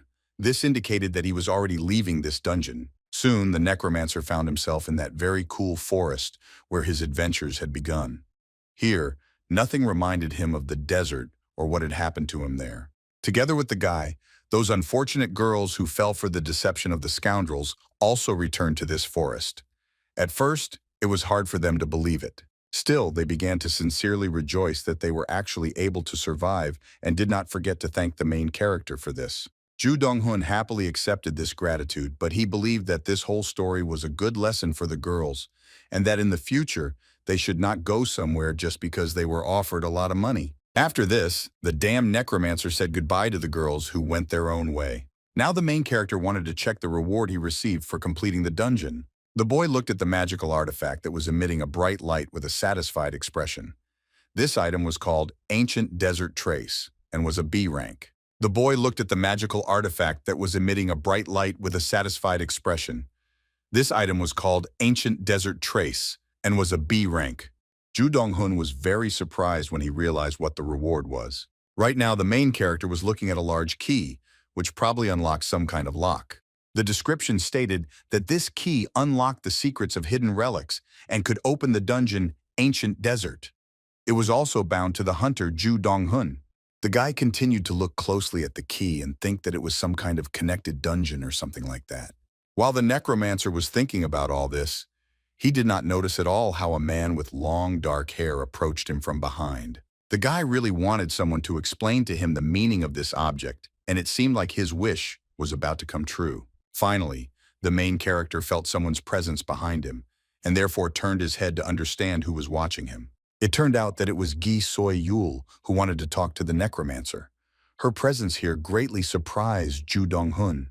The girl timidly reminded the guy that he had recently asked to give him a little time to collect his thoughts, and since he had already gone into the dungeons, it meant that everything had worked out.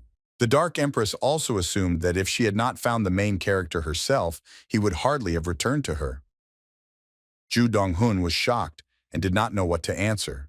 Still, the guy hesitantly answered that he understood what the girl wanted from him. Then the worried protagonist began to think about what to do next. He did not know whether he should tell the truth or lie to the girl. He was also worried that Gi So-yul could catch him in a lie, and then he would definitely be in trouble. Meanwhile, the Dark Empress stared at Ju Dong-hun, humbly waiting for him to start speaking. Her frightening appearance indicated that the guy should not hesitate. The main character was very worried and did not want to get into trouble, so he thought it would be better for him to just tell the girl the truth. Moreover, Ju Dong-hun was only a novice hunter who knew nothing about this world, which could play into his hands in this situation.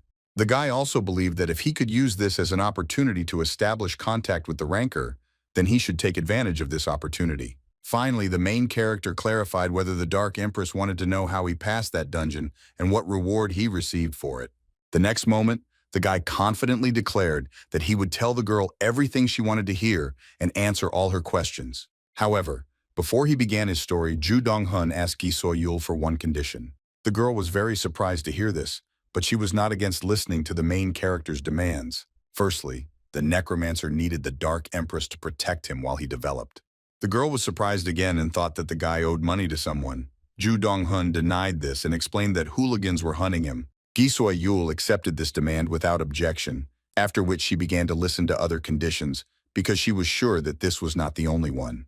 Ju Dong-hun continued to talk about how he was a newbie and so the girl needed to teach him something he didn't know. After that, he demonstrated the key. The Dark Empress was very surprised to see this item in the hands of a low-ranking hunter and assumed that it was a medium. Ju Dong-hun immediately asked what that meant, while thinking that this item was able to surprise even a ranker, which meant that it really was expensive. Before telling everything, the Dark Empress asked whether the main character had received this item after completing the dungeon, to which he received a positive answer. The girl then said that the necromancer was incredibly lucky, because the chance of finding a medium in an ordinary dungeon was practically zero. There were less than 100 such items known in the world. In addition, they were associated with the people who found them, so they could not be simply exchanged. Ju Dong-hun was surprised by this information, but what interested him most now was what this key did.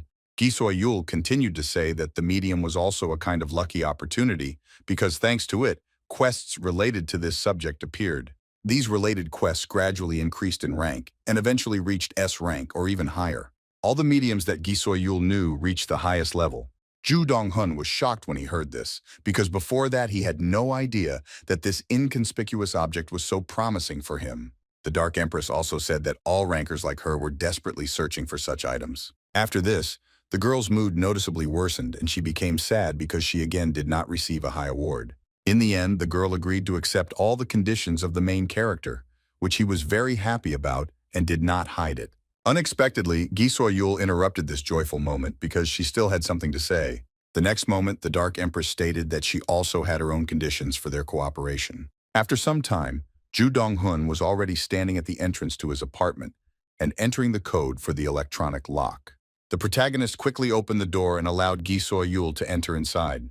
Looking around, the girl was very surprised that a necromancer lived in such a place. The guy himself considered his home to be rather squalid, which is why he told the Dark Empress that she shouldn't have followed him here. The girl did not agree with this, and insisted that the promise was a promise that she had to keep. Looking around again, Gi Soo-yul said that there were no tracking devices or skills here, so the protagonist was safe. The guy was surprised that the girl managed to check everything so quickly. Then the Dark Empress said that she confirmed the necromancer's place of residence and would remain on the roof for now. Ju Dong-hun was again surprised by the girl's professionalism and couldn't even answer. Before leaving, Gi Soo-yul asked the guy to let her know when he was going to training tomorrow. The main character did not object to this. After this, the guy thought about remembering his recent conversation with the girl in the forest. The Dark Empress asked the necromancer for permission to monitor his training. Ju Dong-hun was surprised by this demand because he did not understand why a girl who was a high-ranking hunter needed this. Gi Soo-yul explained that she had been observing the boy's energy since he had passed that very dungeon and noticed that the necromancer was becoming stronger exponentially. That is why the Dark Empress was very curious about how the main character managed to achieve such rapid growth. Recalling this conversation, Ju Dong-hun had already managed to change his clothes, but remained just as thoughtful. Now the guy was thinking about the fact that he had already told Gi Soo-yul everything about the lucky opportunity. He also told the girl everything about the master of all techniques and how their collaboration began. The main character didn't even try to hide from the Dark Empress what kind of training he had with this old man. Now, Ju Dong-hun had only one problem that was bothering him. Of course, this concerned the warm ghosts. The guy was sure that they were not going to give up their intentions because of one failed attempt. The main character firmly decided that if these people continue to threaten him, he will return to them as much as he receives from them. The next day arrived. For the guy, it began with an intense workout, which was accompanied by a painful massage. Ju Dong-hun still couldn't completely cope with the terrible pain, so he screamed at the top of his voice every time the teacher touched him. The elderly man had no intention of stopping and asked the protagonist not to react so sharply, since his body had already begun to take shape. The old man was very pleased with this because it meant that his massage technique was working perfectly. Continuing to deliver strong blows, the master assumed that it was already possible to increase the intensity, and the guy himself should have understood this. Despite the good results, Ju Dong-hun was still very dissatisfied with this massage and called it simple violence. These words greatly angered the old man, who seemed to be intent on demonstrating real violence right now. Despite the good results, Ju Dong-hun was still very dissatisfied with this massage and called it simple violence. These words greatly angered the old man, who seemed to be intent on demonstrating real violence right now. Seeing this reaction, the main characters quickly regretted what they said and tried to calm their teacher down. Despite this, the old man could no longer be calmed down. He ordered Ju Dong-hun to shut up and hit him on the back with all his might. Gi Soy-yul watched this from the side. Soon the massage ended. The guy was completely exhausted and therefore was not even happy that his pain resistance skill had been improved to rank B. The Dark Empress continued to watch closely what was happening without interfering in this process, but it seemed that she did not believe that the necromancer was becoming stronger only because of the massage. No matter how many times the girl saw all this, she could not get used to it and believed that the main character went through such training every day. Ju Dong-hun explained to Gi Soy-yul everything about the old man and his unusual training. Unfortunately, the girl did not see the master of all the techniques and therefore could not repeat after him. Suddenly, the old man turned to the main character with displeasure and ordered him to get up on his feet because they still had 30 minutes left before the skill's effect ended. The guy immediately obeyed the order while saying that he knew that he shouldn't have been lying down when his level was so low. Then the necromancer thought that yesterday the skeleton spearman trained, which meant that today it was the skeleton archer's turn. Ju Dong-hun admitted that his subordinates were getting stronger every day. The only problem was that the stronger they became, the more the guy had to study and train. After that, the main character opened the window of her characteristics, where she paid attention to her skills, which had already accumulated quite a lot. The guy was happy with this. The skeleton swordsman had a skill called Howl, which was very useful when attacking. The skeleton spearman had the skill Farewell. He was also quite effective in attacking. The skeleton archer always hit his target thanks to his shooting skill. The skeleton who wielded the shield used the defense skill to prevent enemy attacks from harming him and his comrades. The main character learned all these skills except for the skills of the skeleton, who was a magician. In order to learn his skill, Ju Dong-hun first needed to learn how to use chi energy. While the boy was thinking about all this, the elderly man had already drawn a circle on the ground with an unusual pattern inside. Next, the master of all techniques ordered the main character to sit in this circle and sit in it with his legs crossed. The guy asked without enthusiasm whether he should just sit. To this, the old man asked the necromancer to read the formula for the Great Blue Heart technique that he had taught him last time. The older man warned the boy not to say it thoughtlessly, because now he needed to concentrate and feel how the formless energy moved. Ju Dong-hun closed his eyes and began to remember how the formula of the Great Blue Heart technique he had learned sounded. Soon the guy began to pronounce the words out loud, thinking about each phrase and diligently concentrating on it. At this time, he heard the voice of his teacher, who said that breathing was the most important step in this technique. If he could not feel the energy of qi, then the training would be intensified. Hearing this, Ju Dong-hun realized that he had no choice but to do his best, because in truth, he didn't want his training to intensify at all. The main character assumed that if he could become stronger, he would be able to endure all the grueling training, but for this, he needed to feel the energy of Kai. Despite the late hour, lights were on in many windows of multi-story buildings. Gi Soy-yul silently watched the city at night from the roof of the house and thought meticulously about the past day. The girl still couldn't believe that Ju Dong-hun had actually become that strange old man's disciple. The Dark Empress remembered very well how many times that dungeon boss had thrown her. The girl thought that it was simply terrible and therefore did not want anything like that to happen again. Previously, Gi Soy-yul thought that all this was possible due to a lucky break, but the protagonist's determination and ability to endure pain proved that it was hard work. Then the Dark Empress decided that she had no other choice for now, and for now she had to just watch the main character. The girl also thought hard about the fact that the old man with whom she could do nothing in the dungeon was now next to Ju Dong-hun. I just watch as the guy stopped stronger than Gi Soy-yul thought that someday she herself would be able to overcome her boundaries. While Ju Dong-hun was fast asleep in his bed, the Dark Empress who was guarding his sleep was very interested in how strong this guy would become. In order to find out, she was ready to closely observe the main character's training and track all the results. Meanwhile, work continued at the main office of the Hidden Shadows Guild, despite the late hour. The head of the guild poured himself a glass of red wine while listening to his subordinate's report. The man in the mask seemed nervous because he understood that he had brought his boss some bad news. The man with the scar on his face rudely asked if his subordinates really needed support because of Gi Soy-yul's interference. The masked man immediately confirmed this and very much hoped that his request would not be ignored.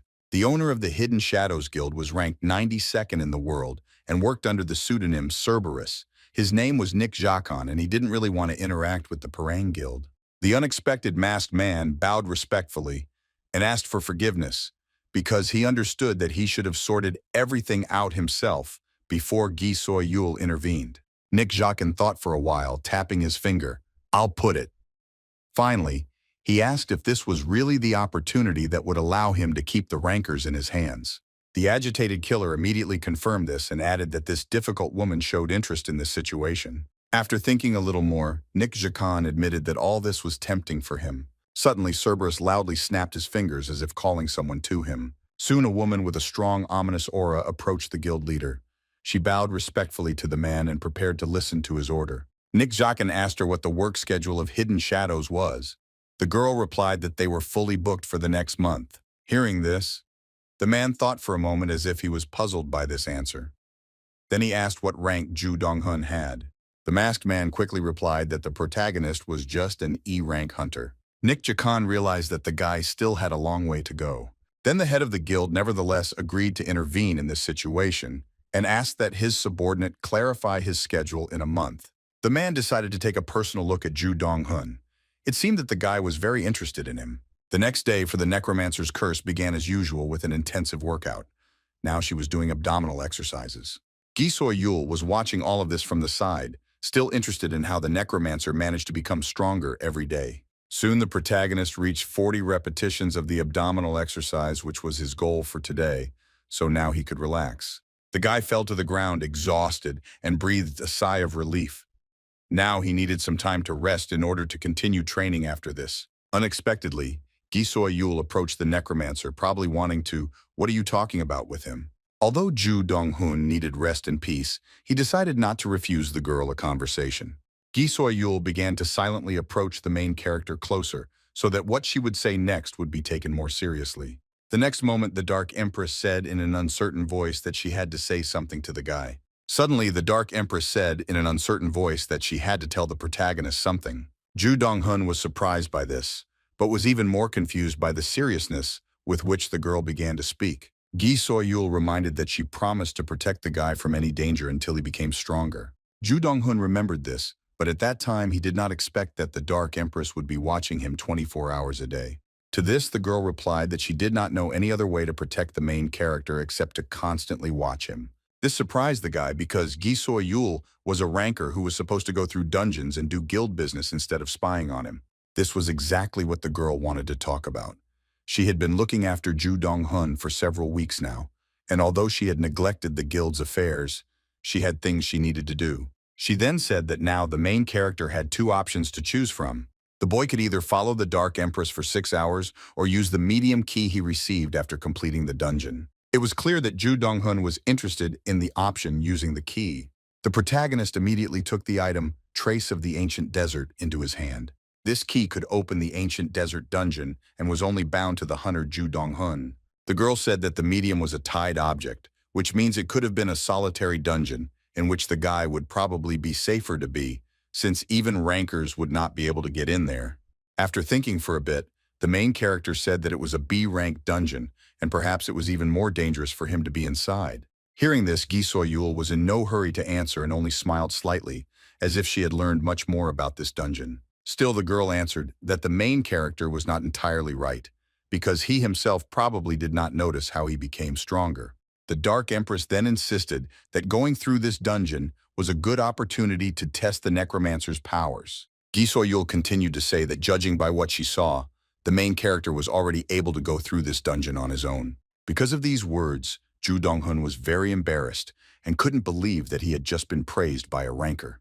Before this, everyone considered the main character to be just an abnormal necromancer who was only capable of small deeds. No one even acknowledged the guy as an E-rank mercenary due to his weakness. That was why the words of the high-ranking hunter left a great impression on Ju Donghun. For a while, he couldn't believe that he had finally received someone's recognition. Then the main character squeezed his valuable reward in his hand more tightly, having already made his choice.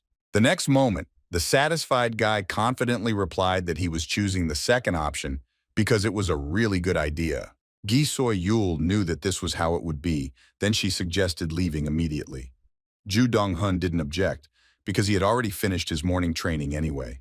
The girl then said that in order for the dungeon to appear, the main character had to pour his energy into the key, and then it would activate.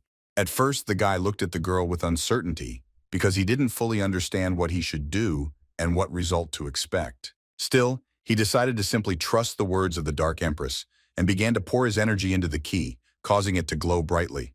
The main character was amazed by this radiance and at the same time pleased that everything worked out for him. System notifications informed the guy that he could already open the dungeon Ancient Desert, but warned that it was a single dungeon. Before setting off on his adventure, Ju Dong-hun looked at the Dark Empress and promised that he would return soon. To this, Gi Soyul only nodded her head slightly, thus wishing the guy good luck. After that, the light began to become brighter and brighter, which made Ju Dong-hun become very enthusiastic about what was happening. A moment later, the main character had already moved to another world and felt that he was standing on soft sand.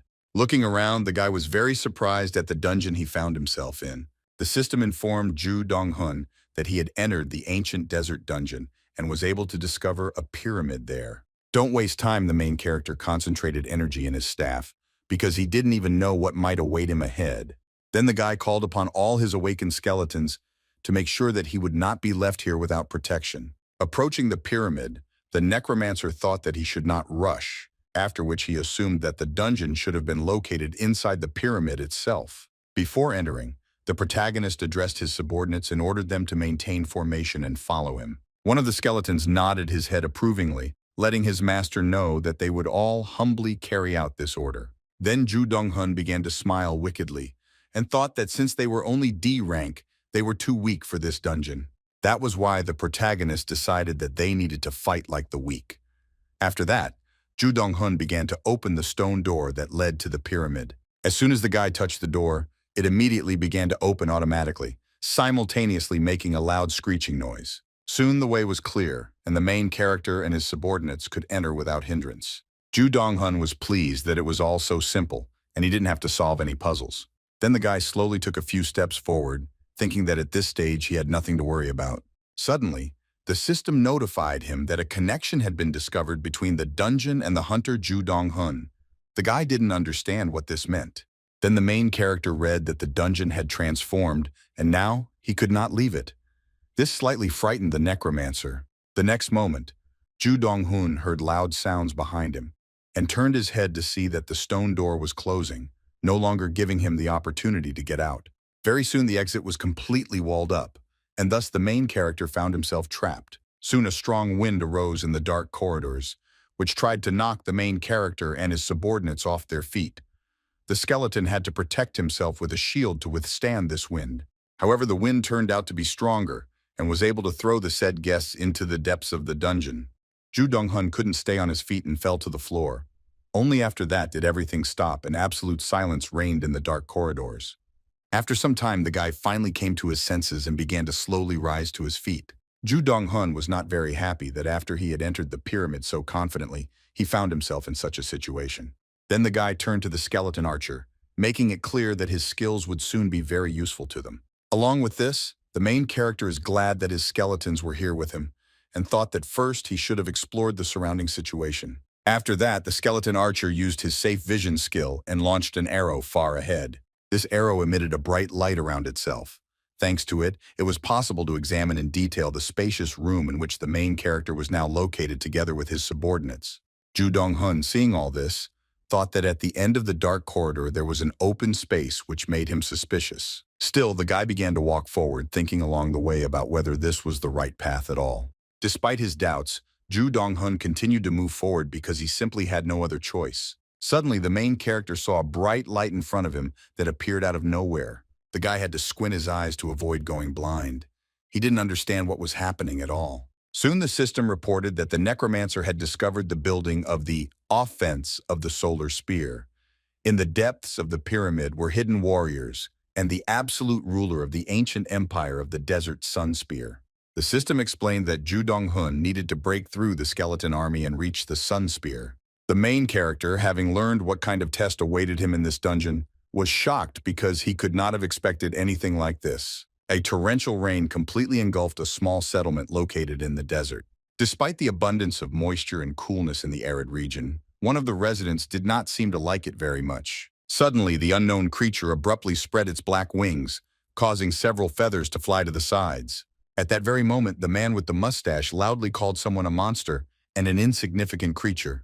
The other men supported their friend and began to ask with displeasure how the half-breed dared to think that he could fit into their company. The man to whom all these insults were addressed tried to contain his emotions while thinking about the fact that some people wanted to cut off his hands as soon as he was born. Some people tried to cut off the guy's ankles. Because of this, he was always an outcast and tried to have less contact with other residents of this settlement. However, it didn't help because in the end someone took the boy's eyes. And even now, one of the men armed with a knife intended to attack the guy, sincerely wanting to kill him. Despite his injury, the mysterious guy was able to attack his opponent much earlier and thus protect himself. The sharp spear easily pierced the body without any movement, giving him no chance of survival. The blind guy clearly heard how after his precise answer, the lifeless body of the man fell to the ground with a crash. A few more moments later, the mysterious man with wings, armed with a spear, began to listen to the sound of the rain. No one dared to insult him anymore. The guy was very sad that people were trying to take away what belonged to him. Tears rolled down the boy's cheek and fell into a puddle, but no one saw it. The guy really didn't want to do something like this, but he had already decided that he would take back everything that belonged to his offenders. The army of armed skeletons stood quietly in place, waiting for the order from their boss. Ju Dong-hun, realizing the situation he was in, was alarmed and did not know how to fix everything. Suddenly, the guy saw a system message that asked him to be careful because the D-rank spear skeletons were already approaching him. Without wasting time, the main character ordered his subordinate, who owned a shield, to block the advance of the enemy army. Then the guy thought that it was dangerous for him to fight in the open, and now he needed to lure all these skeletons into the corridor where he had a chance to win. Ju Dong-hun was confident that only a limited number of enemies would be able to enter the corridor, and in that case, it would be possible to hold out and destroy several skeletons at once. While the main character was thinking about all this, the aggressively minded skeletons were attacking the uninvited guests who had disturbed their peace. The necromancer's subordinate was still able to effectively contain the spearman's attacks by gradually retreating back and covering himself with a shield. At the same time, another summoned skeleton attacked the opponents from a safe distance in order to reduce their numbers. The skeleton swordsman also did not stand aside and did not deal crushing blows to opponents who intended to harm his master. Ju Dong-hun was completely focused on this battle and thought that everything was fine so far and his parry was working well. However, the guy was worried that at this rate, the wine tolerance of his subordinate, who owned the shield, would sooner or later reach its limit. In order not to lose this battle prematurely, the main character loudly ordered his skeleton not just to defend themselves thoughtlessly, but to slowly retreat back. Suddenly, one of the opponents, who had previously fallen to the floor, grabbed the leg of the summoned skeleton. This threatened to disrupt the battle formation. The next moment, the skull of the skeleton was pierced by an arrow that pierced it with great speed. This was thanks to the skeleton archer. Ju Dong-hun was pleased with how things were going and believed that they would defeat the opponents one by one and aim for the next target. While the guy was thinking about this, he didn't notice how several sharp spears were approaching him at once. The main character was very scared when he saw the danger approaching. It seemed that because of this, he would not have time to dodge and would definitely get hurt. Surprisingly, the necromancer quickly pulled himself together and completely suppressed his fear. He was definitely not ready to die in such a way. The next moment, Ju Dong-hun suddenly grabbed the spear that could harm him with his hand. Immediately after this, the skeleton swordsman attacked the very enemy who wanted to kill his master. The joyful protagonist praised his subordinate for his excellent work. All this time, only one skeleton remained unnoticed on the battlefield, and now he was going to show himself to the fullest, because he considered this a good moment. It was a skeleton magician who, with the help of his magic wand, created a huge fireball above his head.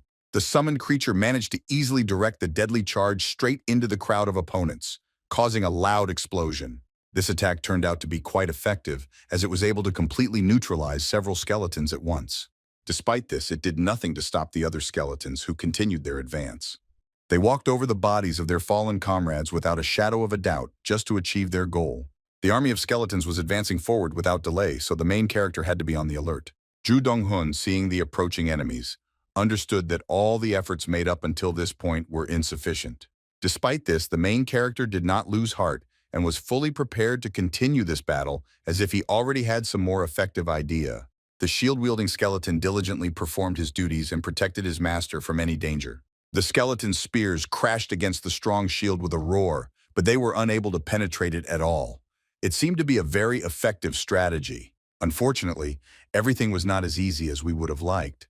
After several attempts, the enemies managed to pierce the faithful subordinate of the necromancer. Seeing this, Ju Dong-hun wasted no time in concentrating the energy in his staff to use his head skill.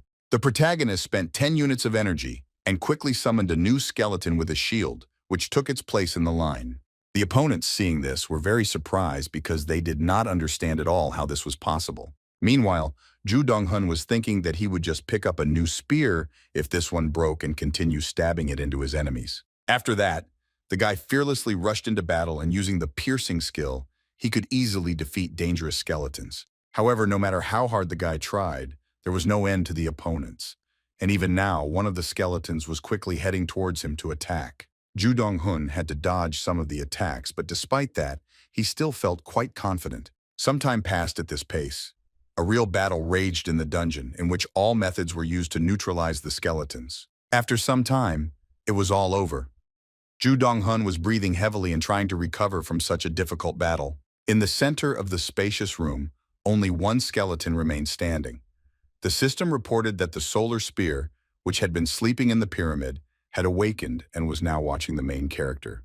It mocked the guy, considering that he would not be able to cope with it with such skills. This greatly angered the main character. The guy looked at the skeleton, who was laughing at him, and thought that of course he didn't know who this solar spear was. However, Ju Dong-hun remembered well that he had cleared a dungeon much worse than this one and killed an old man that even a ranker couldn't defeat. After this, the guy turned to his subordinates and confidently said that they would go further because their opponent had really screwed him over.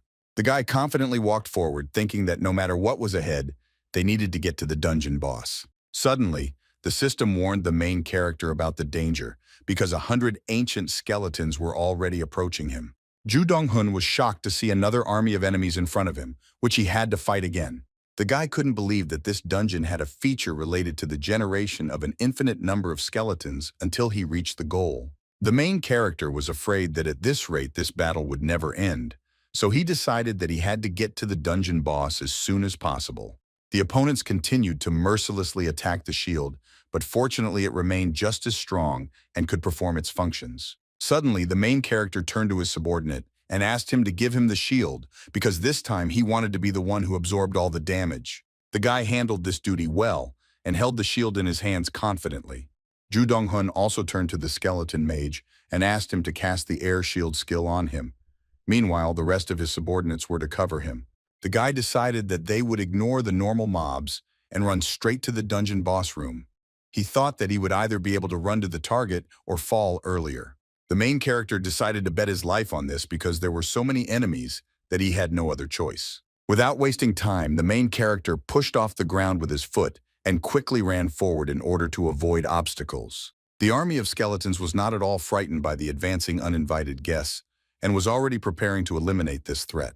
Ju Dong-hun and his subordinates quickly ran forward, thinking along the way that he had little strength left, but he had to continue fighting to push back the opponents. With the thought that if he breaks his left arm, he will use his right, the protagonist took several blows from the spears on the shield. It was not as painless as it might seem at first glance, but the guy endured these difficulties and prepared for a counterattack. The next moment, Ju Dong-hun used his shield as a weapon and powerfully attacked several opponents at once. After that, the guy continued to run forward with a furious scream on his lips, knocking down hostile skeletons along the way. Soon, the protagonist received a system notification that he had to break through the obstacles and get to the solar spear. Ju Dong-hun took this message as his main goal, so we will continue to quickly run forward while attacking several opponents at once. The protagonist really hoped that he simply had to get to a creature called the solar spear in order for the attacks of the skeleton Arnia to stop. Of course, his subordinates, who also took an active part in the battle, also fled along with the guy. The summoned skeletons protected the main character from the flanks, preventing the enemies from getting around their master from the side. Despite the danger all around, Ju Dong-hun only felt sorry for one thing, and for that reason he continued to run. In this undoubtedly tense moment, the main character was only thinking about how he needed to hold on a little longer. The guy already saw in front of him that very doorway that led to another room. It seemed that this was exactly what the necromancer needed. The main character ran so fast that he couldn't follow his feet at all and ended up falling to the floor, but he still managed to get to the right place. Suddenly, Ju Dong-hun heard an ominous voice asking how such a pitiful person dared to challenge him with such skill. The guy was not pleased to hear these words because he was only an E-rank hunter, but he gave all his strength to this matter. Soon the protagonist heard the familiar sound of bony feet stamping on the floor. This indicated that the enemy was approaching again. Ju Dong-hun was very dissatisfied because he had hoped not to cross paths with the skeleton army again. Despite the main character's wishes, this dungeon had completely different plans, so the guy had to take part in another battle. Ju Dong-hun was very angry because even though he seemed to have fulfilled all the skeleton's conditions, there was still simply no end. The protagonist's subordinates fought desperately against superior enemy forces and were not going to give up easily. Despite this, their loyalty could not protect them from the sharp spears, so the summoned skeletons needed to be replaced from time to time. Ju Dong-hun knew that if he continued to fight, he would definitely die, so he needed to focus on running forward no matter what.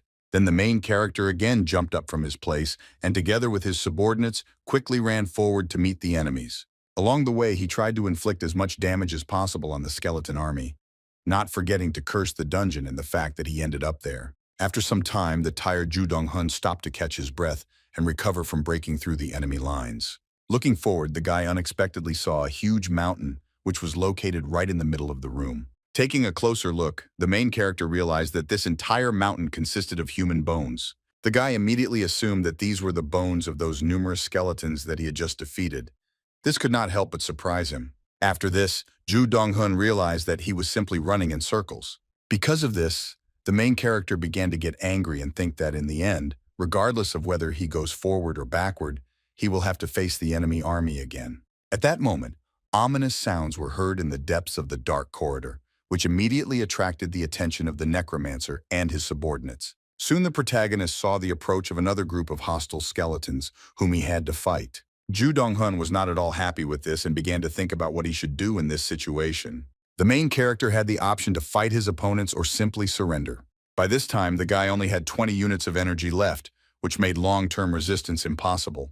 However, Ju Dong-hun quickly calculated that out of the large army of skeletons, only about 30 opponents remained. Still, the main character felt that he had no choice and had to hold out against the aggressive skeletons as long as possible. That is why the necromancer loudly ordered his subordinates not to allow the enemies to approach him. The skeletons, having heard this order, immediately began to carry it out. The skeleton swordsmen and the spearmen fearlessly rushed into battle in order to buy some time for their master. At the same time, Ju Dong-hun quickly looked around to find the best path to move forward without encountering the enemy. The guy decided to climb over the mountain of bones while his subordinates would fight for him. The main character encouraged himself and told himself that he had to gather his strength because there were no dungeons that were not cleared. Despite his fatigue, the boy was soon able to climb to the very top of the mountain where he was relatively safe. At this point, the system once again reminded the necromancer that he had to break through the obstacle and get to the solar spear. The guy began to look around to understand where this solar spear was and suddenly turned his attention to the ceiling of the dungeon. A huge cloud of energy was visible on the ceiling, which, like a funnel, sucked in air. Ju Dong-hun immediately assumed that this was perhaps exactly what he was looking for. In order to make sure that his assumption was correct, the main character, without wasting time, loudly addressed the skeleton who owned the shield. The guy ordered his subordinate to quickly climb up to him and throw him up as hard as he could. At that moment, the main character again heard that same ominous voice that laughed because the necromancer finally noticed him. The voice continued calling the guy a stupid man and asking him to come to him if he dared to do so. The otherworldly creature threatened to turn the necromancer into ashes. Despite these threats, Ju Dong-hun kicked his subordinate's shield hard to see who would ultimately win this battle. The skeleton put all its efforts into throwing the protagonist high up, thanks to which he quickly headed towards the clot of ominous energy. Ju Dong-hun was getting closer and closer, but he still didn't see anything out of the ordinary, so he continued to stare upward. Suddenly, two glowing lights appeared in the dark part of the funnel. It could be assumed that these were the eyes of the boss of this dungeon, who was burning with rage. Despite the serious danger, the main character was not at all scared, and his incredible anger forced him to put his hand forward to grab his opponent. As soon as the guy stuck his hand into the clot of otherworldly energy, the system congratulated him on having reached the solar spear. Immediately after this, The ancient skeletons that had caused the main character a lot of trouble on the way here began to disappear. Ju Dong-hun was very happy to see this, because now he had noticeably fewer problems. Now the main character really wanted to see the dungeon boss, who was hiding in a clot of ominous energy. As soon as the guy tried to get his opponent, the system asked him to be careful, because the solar spear was summoned. Then Ju Dong-hun heard strange sounds coming from the funnel and scared him a little. The next moment, the guy was illuminated by a bright light, and the system reported the use of the memory restoration skill, and that the necromancer would be moved in the near future.